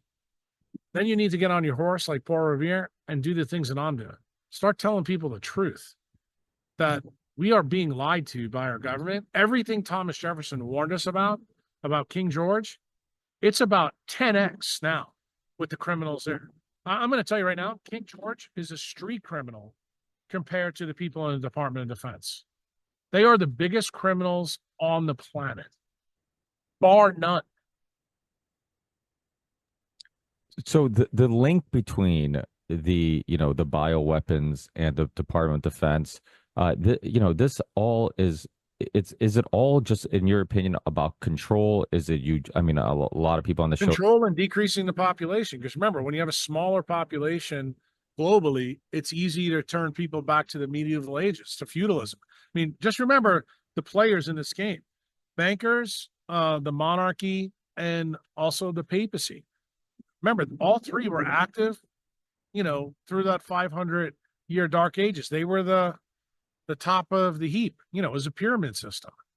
And that's what they want to return to. They want us all to be economic slaves. Just listen to Klaus Schwab, what he said to you. It's so accurate, but none of you realize that he's telling you the truth. You'll own nothing and be happy about it. In other words, you're still going to have the Patriots. You're still going to have Circus Maximus. You're going to have Panera Bread. You're going to have coffee at Starbucks. But you're just not going to own anything. Well, that's the crazy part about all these, quote unquote conspiracy theories, is that it's all out in the open. One of my favorite researchers, a friend of the show, James. Dude, there's patents. I keep telling you. Yeah. If it has a patent, it's not a conspiracy theory. But you have to realize the people that are in media, the people that are political pundits that are helping these people, they're the ones that use it. Do you know where the term conspiracy theory came from? Most people are shocked when I tell them this. The CIA. Yeah. During the JFK assassination era. Correct. I mean, look, there comes a point in time where if you want to dance with Uncle Jack, you got to move your feet, bro. I mean, if people are going to listen to this and keep using their term, you're a fucking idiot. This is blatantly obvious what's going on. So it's time for you, the public, to do the work I did. Look, if I could find out all this history, I know you can. But the thing is, do you want to do it? My big thing is the use of big tech has made everybody, apathetic and nihilistic. That's actually part of the plan. So I don't need 360 million people in the United States to get it. I already got the first step. Okay, we got Trump and Bobby in. Let's let them do what they have to do. Remember, now that they're in, the guardians that are in the gate in the Department of Justice, in the industrial military complex, they are now putting people around Bobby and Trump that are not going to allow them to be effective. They're effectively the vaccine for freedom. We need to get rid of them. Like, for example, I'll give you a perfect example. Susan Collins and Murkowski, two Republican senators, came out and said there's no way that they could vote for Matt Gaetz as Attorney General. Guess what? We need to get rid of both of them, because Matt Gaetz is exactly what we need. Somebody who's going to come in and put the people in the FBI in jail, put the people in the CIA in jail, put some of the senators in jail. Go after some of the former senators like Paul Ryan, like Trey Gowdy. Maybe even put some checks on Marco Rubio. Got it? Yeah, and I know some people weren't happy about the Marco Rubio pick, and I am, as long as Matt Gaetz takes his Senate seat. That's a good trade. Yeah. Yeah. No, that's a good point. Yeah. I mean, but so again, you remember who controls that, though? DeSantis, and DeSantis isn't really a big fan of Trump because of what Susie Wiles did to DeSantis in the primary. But guess what? I think DeSantis, he's also, remember, my governor. So I can tell you, if I thought he was a schmuck, I'd tell you he's not. I think DeSantis is absolutely part of Team Freedom. And do I think DeSantis needs to stay governor to replace Marco Rubio? Yes. But then do I think DeSantis would also be an excellent pick? Like, say if you reverse what Jeff Sessions did to Trump round one, say you put somebody in who's a schmuck, but then you fire him, get rid of him, and then you bring a guy like DeSantis in, Uncle Jack's okay with that. I'm okay if Trump begins to start playing 4D chess. I'm actually okay if he does it even with Bobby. Like, we don't know what's going to happen. All of us, we're all sitting on Polymarket looking at the odds of what's going to happen. And, you know, there's a lot of pieces and parts of this game. Like I told you in the beginning of this podcast when we started, this is a Leviathan, and it's going to take a pretty smart person to take it apart. I always try to tell people to go back and listen to Bukele's CPAC speech when he talked to all the idiots that are around Trump. That 23-minute speech was probably the best speech that a politician has ever given to the United States. And the irony that it comes from a foreign president is not lost on me. I can tell you the background of that talk and how it went down. But the analogy that he used, he said, it doesn't matter who your next president is. It matters what the next president does.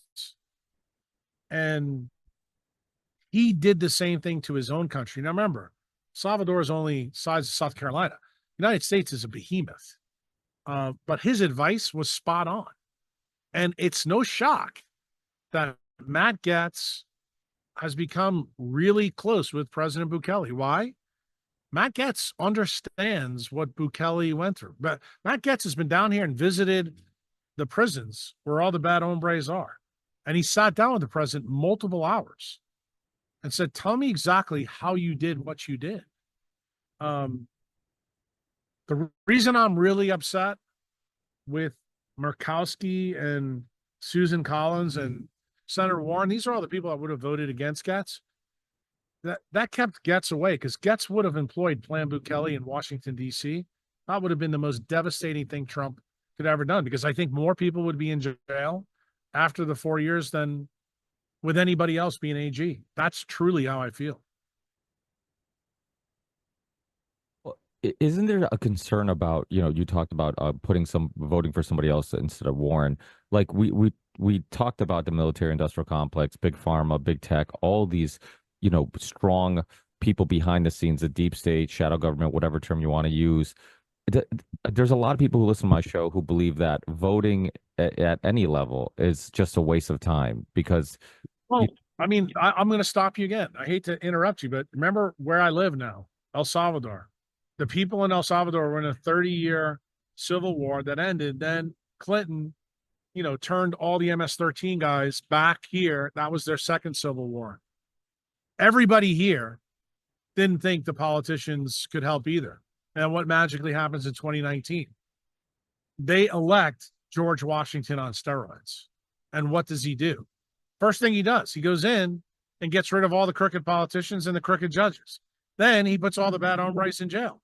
Guess what? It's now the safest country in the Western Hemisphere. Okay, I can walk around here with $50,000 around. There's no crime.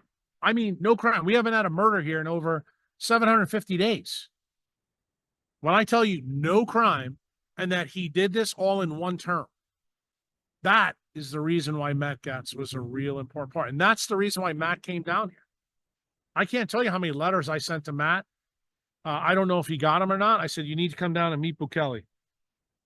I said, what he's doing here is there's very few politicians that I would put above George Washington because I know my history really good. But Nayib Bukele is George Washington on steroids. He is more for freedom, and he did it the right way. It goes to the point that I want to make to you. The first thing he does in El Salvador is makes Bitcoin legal tender. So what did he do? He gave people freedom of money back because he knew that because of their civil wars, they lost their fiat currency called the colon because of the United States. So he was worried that his people, if the United States went boom, either under Trump or Biden, through the $7 trillion reprinted, he was worried that they were going to go without food. So that's why he gave him Bitcoin. Turned out that didn't happen. But then what's he do next? The next thing he does, he starts to rule of law. How does he do that? He gets rid of the crooked politicians. Dude, this diagnosis is exactly what America needs. The only thing is America needs it at a global scale. Why? Because we have way more fucking criminals in Washington, D.C. than Nayib Bukele had in Congress. And I want to share one last thing with you to wake those fucking people up that think your vote doesn't matter. Bukele gets in 2019. Do you know how many people he had in the Legislative Assembly in either house? Zero. Zero. So don't tell me it can't be done. And then what do we have going on now in the Southern Hemisphere? We have Bukele's little brother, Javier Milei, doing the same shit. So don't tell me it can't be done. We're 2 for 2 now. So those people who don't want to vote, those people are Elizabeth Warren's people. Those people are on the side of the criminals. Those people are the traitors, the treasonists. And you know what?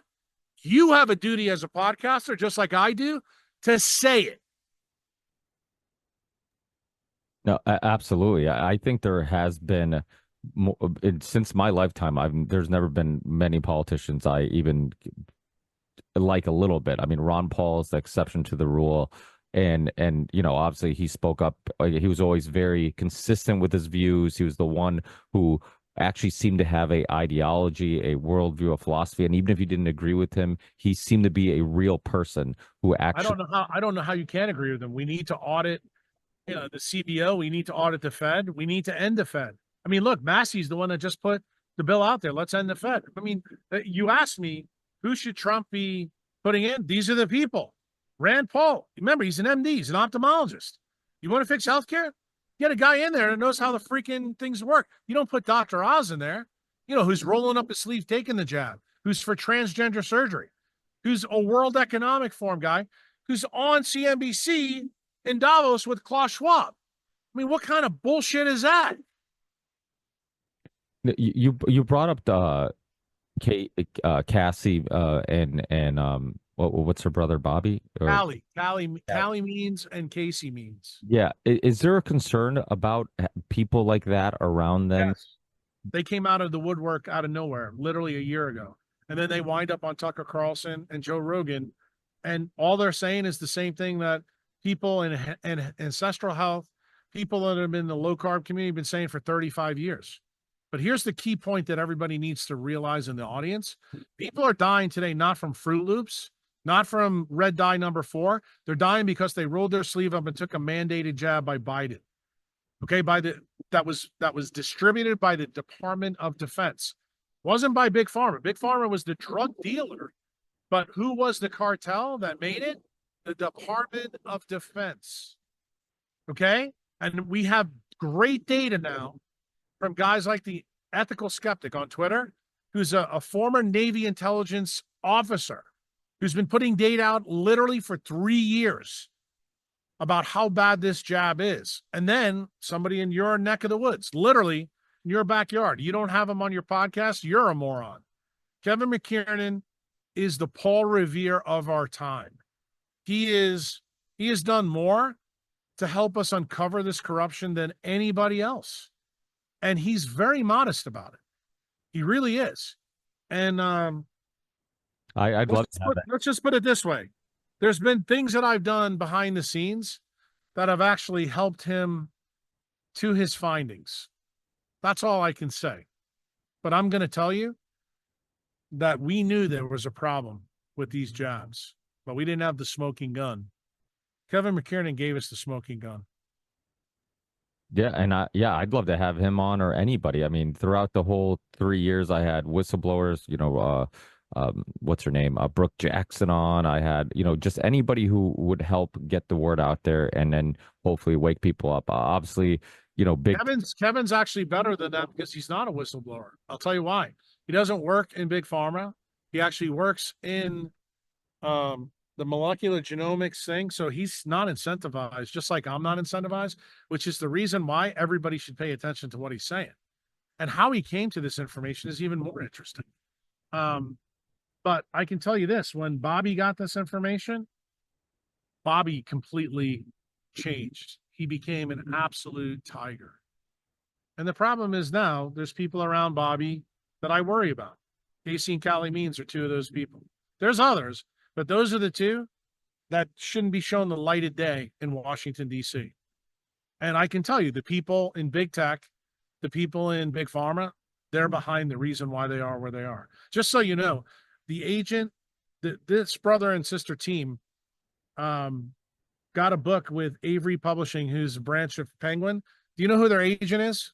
It's the main agent for Klaus Schwab, who was tied to the book that he wrote about the fourth industrial revolution and the Great Reset. Those are who sold that book. You want to know how it became a New York Times bestseller? That's the power that's behind these people. Their father, Grady Means, used to work for David Rockefeller. Grady Means wrote a transgender book, Felix the Flamingo. Look it up. You think I'm bullshitting you? Dude, these are the people that are taking pictures around Bobby on the right and the left side, with Senator Ron Johnson. Look, just because you're a smart guy doesn't mean that you can't have, bad people around you. I mean, I think we all know the story of Julius Caesar and how he got taken out. I think we know the story about Jesus Christ and how he got taken out.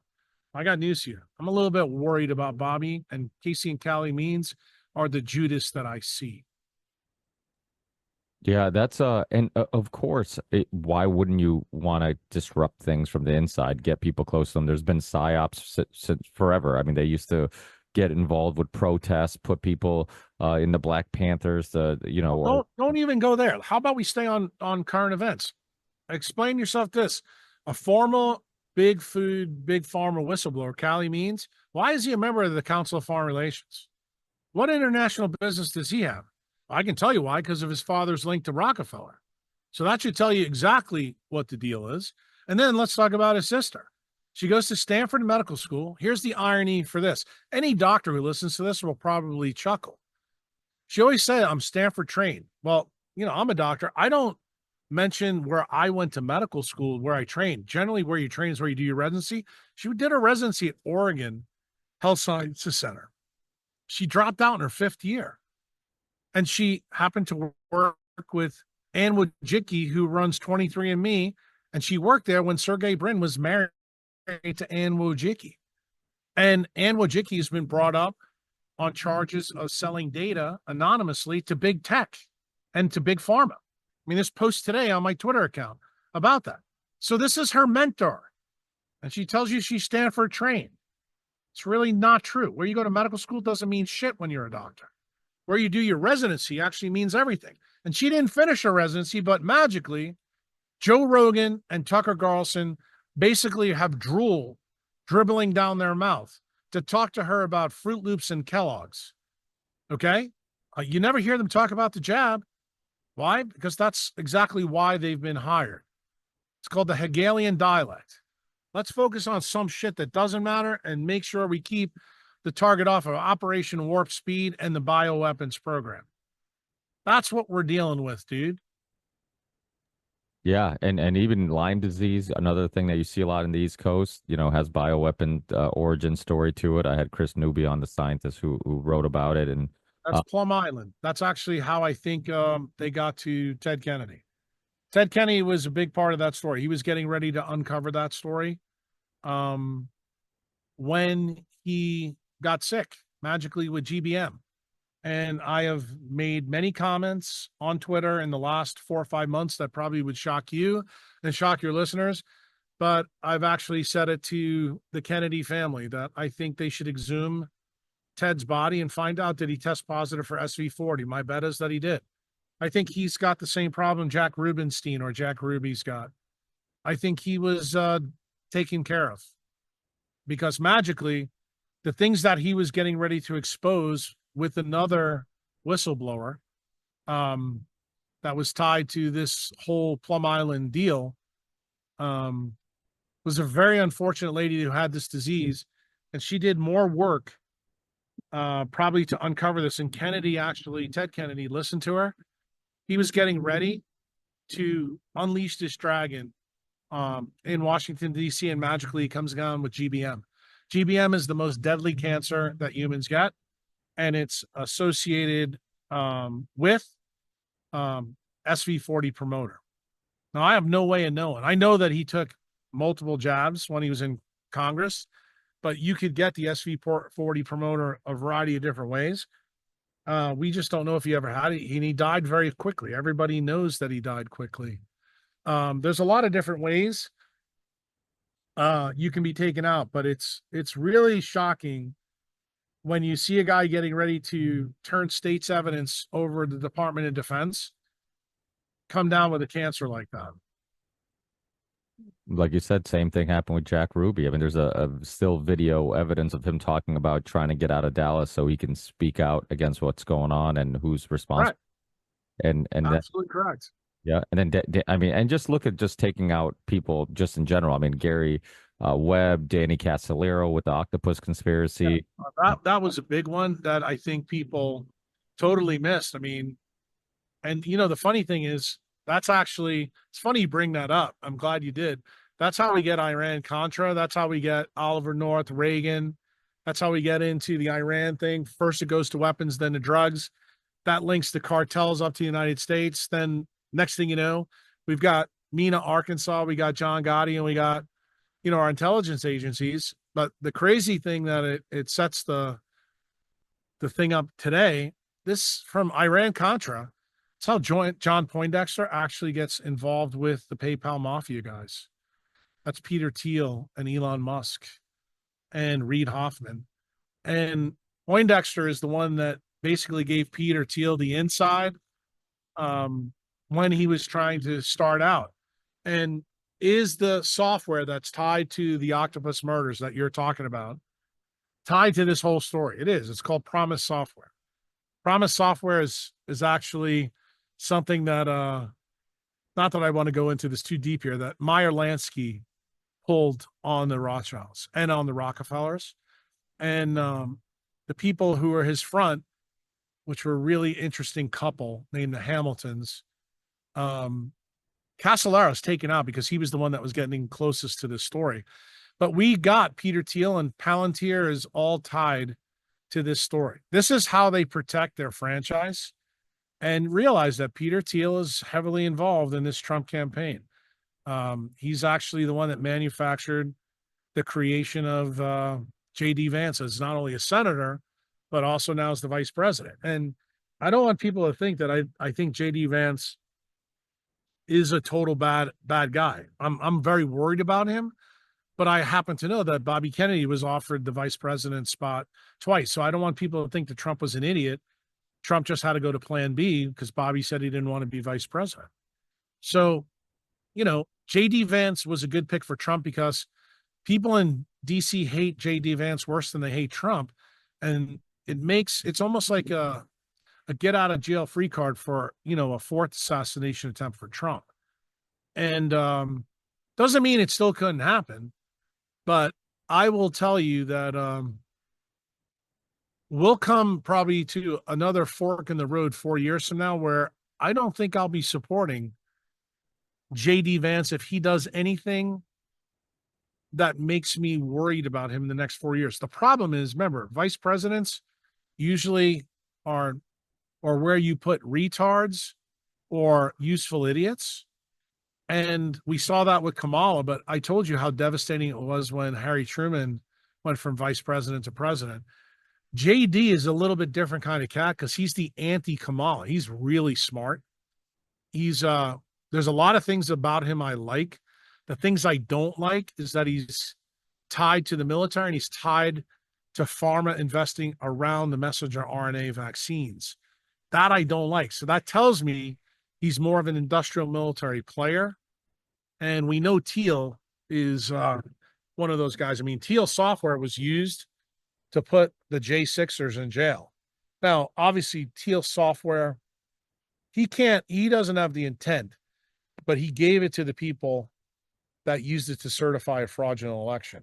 So do I think Teal has a duty to we the people to show us that he's not a bad cat? Yeah, that's the reason why I don't talk shit about Musk.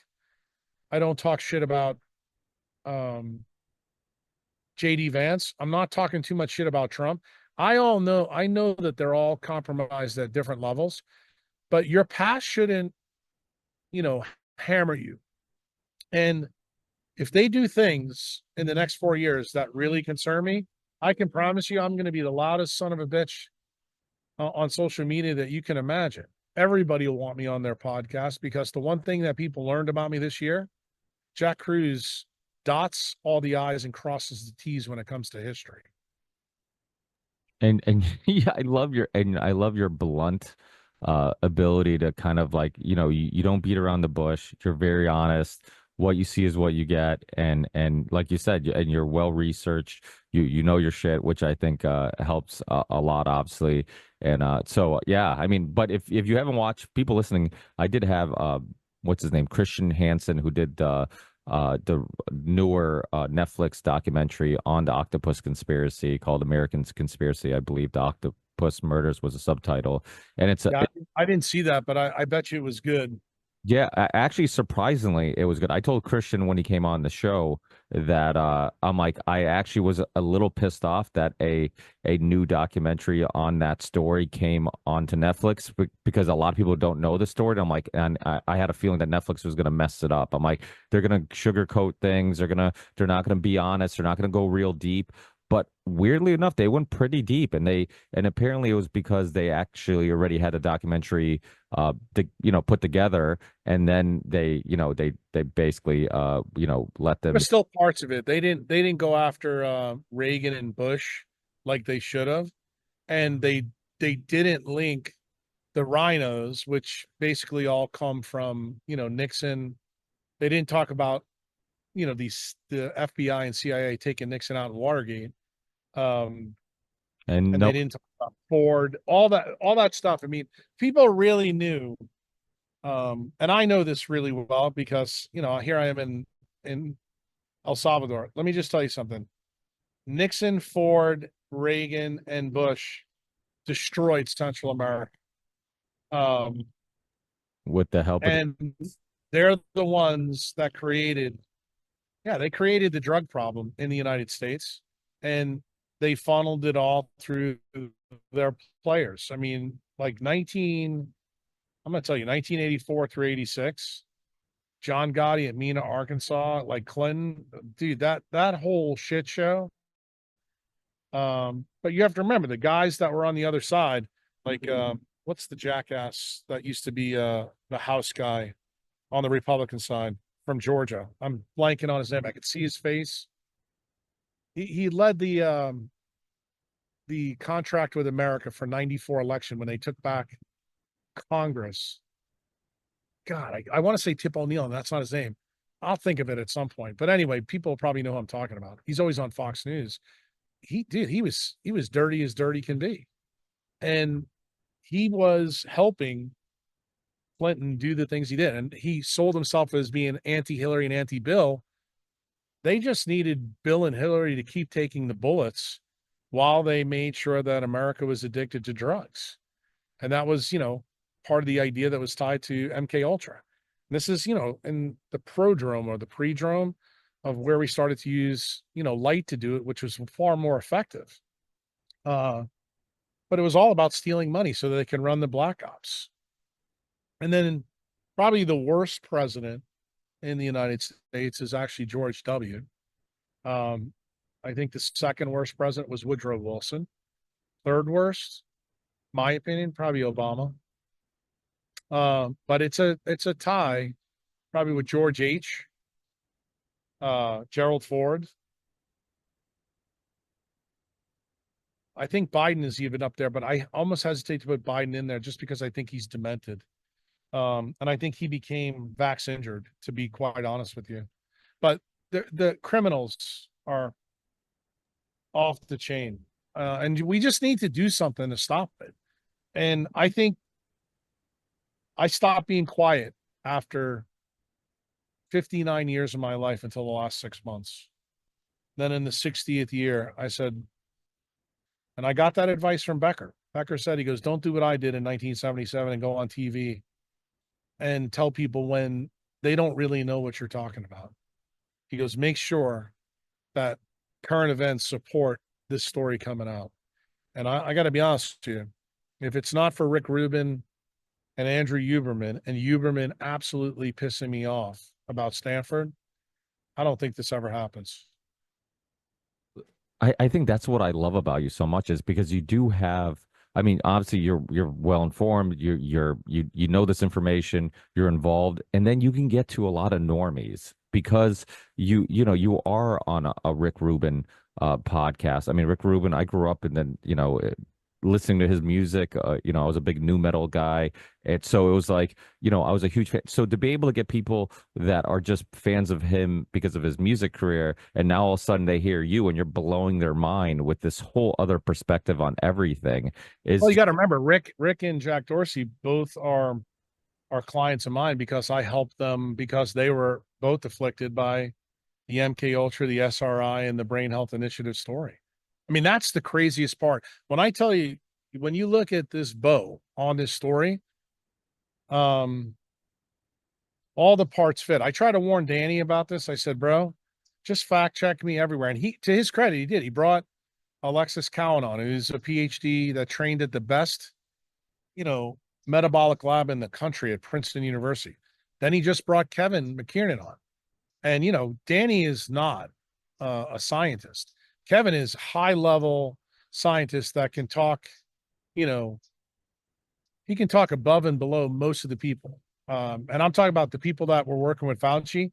This guy is literally one of the top scientists in the country that, worked on the Human Genome Project and knows everything about cutting-edge molecular genetics. And the fact that he's also a Bitcoiner, the fact that he's also a freedom maximalist, the fact that he sits in your backyard around all the enemies. He knows that Big Pharma's there. He knows what an absolute douchebag Senator Warren is. This guy's a patriot, dude. Like, I know there's good people in Massachusetts, and Kevin McKiernan, dude, he's the top 0.1% of Americans. And, he'll tell you his story. He didn't think he was going to get dragged into this, but somebody had to drag him into it. Somebody knew that he was the guy. And, let's just put it this way. There's a cliche, birds of a feather flock together. You look at the people that are trying to help, Bobby, me, Nicole, Kevin, ethical skeptic, Matt Taibbi,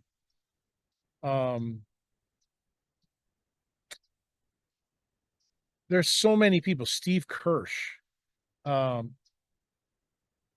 Dowd on Twitter. I mean, I know I'm forgetting people. There's, Mary Talley Bowden going after, centralized healthcare in Texas. She's a fucking Wolverine. Every patient should want a doctor like her. I mean, look, she's an ENT surgeon, and I just got finished telling you what a shithead Casey means is. I mean, you couldn't have two women, and here's the irony: both of them trained at Stanford. Did their medical school there. But Mary is such not only a good person, but a great doctor. She fought on behalf of patients. She's not even, she's in a specialty that doesn't do anything with vaccinations. Um, and there's others. There's other doctors that are associated with Mary in her battle against, the FDA and the Texas Medical Board that have stood up behind her. They're not as loud as she is. They're probably not as loud as I am, but that doesn't mean that their courage we should hold back from. There's so many people that have played a role in this. But we need to put all the criminals in jail. And we need people with subpoena power to understand what Kevin McKiernan has found. Because I got news for you. The 96 law does not protect them from what's happened. That I can promise you. This is a RICO case. And if you know anything about a RICO case, you know your history. You know who coined the whole idea of a RICO case? Bobby Kennedy Sr. Don't forget that. Do you know who took out John Gotti and the Mena, Arkansas people and all that? Rudy Giuliani with a RICO case. So don't think that the good guys in parts of the government can't take out the guys that were part of this. John Gotti was one of those guys. He picked up where Santo Trafficante left off. That's why he had to kill Paul Castellano. Paul Castellano didn't want to do anything with drugs. He's old school mafia. And old school Italian mafia, they were not into the drug business. Santo Trafficante is what got them in there with Castro. And that's part of the reason why the CIA was never able to kill Castro. They tried 7-8 times. Trafficante protected him because Trafficante was learning how to make huge money from drugs. And Castro helped him. Castro helped him, smuggle drugs directly into Florida, back in the 60s. That's the reason why Castro was untouchable for the mob. And people don't know this. But, it's now so far down the road, you can find all the information out there. People have just missed all these pieces and parts. And you realize that the Trafficante Castro connection goes again. It's the mob again. It's the FBI. It's the CIA and people in the Department of Justice, people in the executive branch with Gotti. Gotti makes it all happen when he gets rid of Castellano in New York, guns him down. And then literally, what does the government do? They go after Gotti. Why? Because once they figured out how to run the whole system, then the industrial military complex now runs it. That's who's addicting. They want you to believe the Sackler family is tied to it. They are, but they're just the drug dealers. They're not the cartel. The Department of Defense basically's key partners are in Colombia and Mexico. That's what's going on. That's the story of the octopus murders. That's who George H. is. That's who Clinton is. That's who George W. is. Yeah, that's why the Danny Castellero story is so important, and I would constantly tell people about his work because everything is intertwined. You look at, like you said, I've had Rick Ross on the show. For Freeway Rick Ross, a drug trafficker who, talked about Gary Webb going to visit him in prison and whatnot, and like how that story is linked to, Bill Clinton and Barry Seal, and it's linked to the Iran Contras, and like everything is intertwined. And then the Promise software is linked to Mossad and Ghislaine Maxwell and all these, It's even worse than that. The Promise software, if you really want to know where it's linked, I haven't dropped this publicly anywhere. The Promise software actually is what Meyer Lansky used to hijack the IRS computer to stay ahead of the Rothschilds and the Fed. Wow. How do you like that? I did He not. was actually tracking all the movements of the Federal Reserve, so he knew what to do before, and that's why he made so much money. He also was the banker, the original banker for General Groves, just so you know that. Wow, I did not know that. Wow, that's fast. Meyer Lansky is how you get Epstein. Like everybody wants to know where the pedo rings come from, like the prostitution rings and all that. Meyer Lansky did all that. That's how he entrapped J. Edgar Hoover. That's how we know Edgar Hoover was queer. We know about the pictures. They've been buried. But Lansky then, through a very interesting thing that happened with him in 1969, where the federal government came after him for some of the money in Cuba and also in the Flamingo Casino in Vegas, The best forensic accountants in the world couldn't find where the money went. Those are the forensic accountants that are tied to the Rockefellers and the Rothschilds. And so Lansky's attorney is a guy named Ira Malnick that's still alive today in Florida. Malnick used to work with Kruse in the U.S. Army when Kruse was outside working for Remington Rand and Sperry. And that link was made early on. Lansky is tipped off that the federal government, specifically Nixon's Department of Justice, is going to come after Lansky for money laundering and tax evasion. In fact, this is the most interesting part of the story. And I'm not going to get into it because I got to go soon. But if you look at the charge sheet for the subpoena that they brought Lansky up on, you know whose charge sheet it looks almost identical to? Ross Ulbricht, who's in jail with 2 life terms for Bitcoin.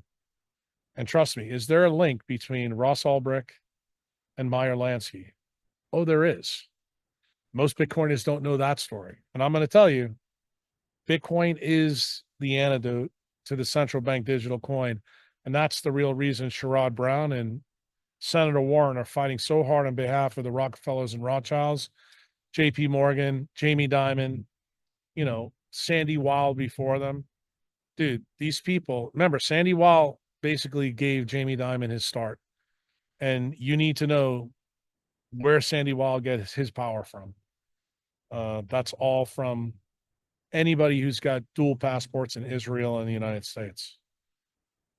That's the big link here. And when you realize that Lansky was pissed because he was a rock star in the intelligence agency for finding Kurt Plotner. Plotner was the key to figuring out the MK Ultra story. Lansky was pissed that the government was going to try to put him in jail at the end of his life. So Lansky told Mossad and the people in Israel, what Ira Malnick told Lansky is after the United States government sent Lee Harvey Oswald to Russia to paint him with a communist brush so he could go deliver the bioweapon to Castro to kill him through a cigar, the Mossad got the same idea, and they told the Israeli, what is it called? The kibbutz, or whatever the hell the name of their parliament is, that we need to have the same kind of program in place so that any Jew, no matter what they did, can come back to Israel and get protection from the Israeli parliament. So this was a brand new program at the time, and Lansky didn't know about it, but Ira Malnick did, and he told Lansky. So what did Lansky do? To avoid the subpoena, he went to Israel. This happens in 1969. And believe it or not, the federal government is able to serve the subpoena. Why? Because Lansky sits down with the AIPAC people and Mossad and says, you know what? I got a plan. And he says, I'm going to go back and tell the Rothschilds and the Rockefellers just how bad I've gamed their system. So he goes back and tells them exactly what he did through the Promise software, tells them that he controlled the IRS computer in Fredericksburg, West Virginia. So what magically happens literally in 1970 that hopefully you know a little bit about? The Bank Secrecy Act. That's the AML KYC law. It's the most unconstitutional law. First one probably that we passed that's really bad. The second thing that happens in 1971 is what? The Nixon shock, where we get off the gold standard. Why? Because they realized that fiat money can be gamed, and the Rockefellers and the Rothschilds never realized that Meyer Lansky not only was the accountant for Murder Inc., he was the accountant for General Kruse and the industrial military complex. They've been played the whole way through. So what do? Lansky then does a baller move. He actually tells them how to fix the problem. He says, you need to get computers, just like the computers that General Kruse made, the UNIVAC ones that he sold to you back after Eisenhower brought him back in for DARPA. He goes, you need to computerize your money. This was the first idea where the CBDC comes from. It happens in 1969. And what does the Rockefeller and Rothschild family, the Harriman family, the Tudors, the Astors, all the people that are tied to the Fed and Jekyll Island, they send everything to the BIS in Belgium and said, you need to start working on this project. So what do? It's a controlled demolition of fiat money. That's actually the real story behind what happened in 1971. It's because of what happened with Meyer Lansky when he was brought in by the federal government. And supposedly the controllers of the world found out that a Russian Jew immigrant completely fucking gamed them at their own game. So it's like one of the reasons why he's one of my heroes now. Even though he's a bad dude, even though he gave birth to Epstein and Ghislaine Maxwell, because they're running the same card game that he ran, on the government, you have to realize that Lansky was going to keep this show going. Why? Because he had another plan. One of the things that Lansky noted, remember I told you he was a rock star in Grove's time. If you look at the Munitions Act after World War II, you're going to see something very interesting on it. You're going to see that cryptography is one of the things in the Munitions Act. And Lansky knew the reason why. Most of you don't. Most of you think that Alan Turing was the guy that invented the idea of the computer, the Turing test, and all that. Most of you have been told through the history books that he cracked a German code called the Enigma code. Most of you don't know that's not true. Kurt Plotner actually told Lansky something different. The Enigma machine was how the royal family and the Rothschilds communicated with Hitler. Why? Because the royal family, the popes, and the Rothschilds actually set Hitler up. Hitler was another psyops. And a psyops that was tied to something called the Mandat Concordant that was done by Pope Pius XI in 1933, where a transfer agreement was made with the Jews to populate Palestine. That was something that started on November 2nd, 1917, through something called the Balfour Declaration. And Lansky knew about all of this. He knew that the Rothschilds and the Rockefellers were serving up Jews for their own benefit for cash. And then, even, let's put it this way, even among gangsters, they have some ethics. And it turned out, if you knew anything about Lansky's history, which I delved into quite big time when I was turned on to this information from Dr. Becker, Lansky famously said, he goes, you can be a criminal, he goes, but you have to do it honestly. You have to do it so it's above board. You're not pulling anybody's eyes. And when Lansky figured out how to beat the Rothschilds and Rockefellers at their own game, dude, this was like, Tom Cruise in Top Gun and saying, I think I'm going to bring this guy closer. And then he tells Israel, tells the Mossad, tells, all the people that were prime ministers of Israel that I am going to tell you. Remember, what's the main drag in Tel Aviv? It's called the Rothschild Drive. Can you imagine how stunned the Israelis were when they found this out? And then they heard, you're going to do what? You're going to go back and tell them what to do. Because guess what? The Enigma codes were how they kept connection. The other connection that we know about through Lansky is that there was a nephew that was married to the King of Spain that was sending messages directly through the royal family, through the monarchy. And what the transfer agreement was designed to do was have Hitler take all the property, take all the Jews and send them to Palestine. There was no final solution. The money would be hidden in a Rothschild bank, and then there would be a psyop set up that Hitler stole the Rothschild bank, but all that money would be repatriated to the Jews that were resettled in Palestine. And that's called the Havar Agreement. You want to know something that's interesting? There's coins out there you can see to this very day that have a swastika on one side and a Jewish Star of David on the other. And don't you think there's a book written about it by a Jew? So this is the reason why some of us, we separate Zionists from Jews. Why? We don't think Jews are bad people. I don't think Jews are bad people, but I think the people that formed Israel, they're bad people. Those are the Rockefellers. Those are the Rothschilds. Those are all the people like Senator Warren. Those are the people like Jamie Dimon, Sandy Wheel. Okay? Hallie Means. Remember, he's linked to this. Why? Council of Foreign Relations. Anybody who's a CFR member, they're a problem. Now, they may not be big players on this. The big players, though, are the big players. So when you realize that Lansky knew that cryptography was a big story, you have to ask yourself a question. Why was it in the Munitions Act? See, that's a question that I'm not going to answer for you right here. I'm going to be very provocative. But have I answered that for my tribe? Oh, yes. Have I told people about how this goes? Most Bitcoiners have no earthly idea that Meyer Lansky played a role in who Satoshi Nakamoto is. But he did. All right, my friend, this was fun. We'll end on that.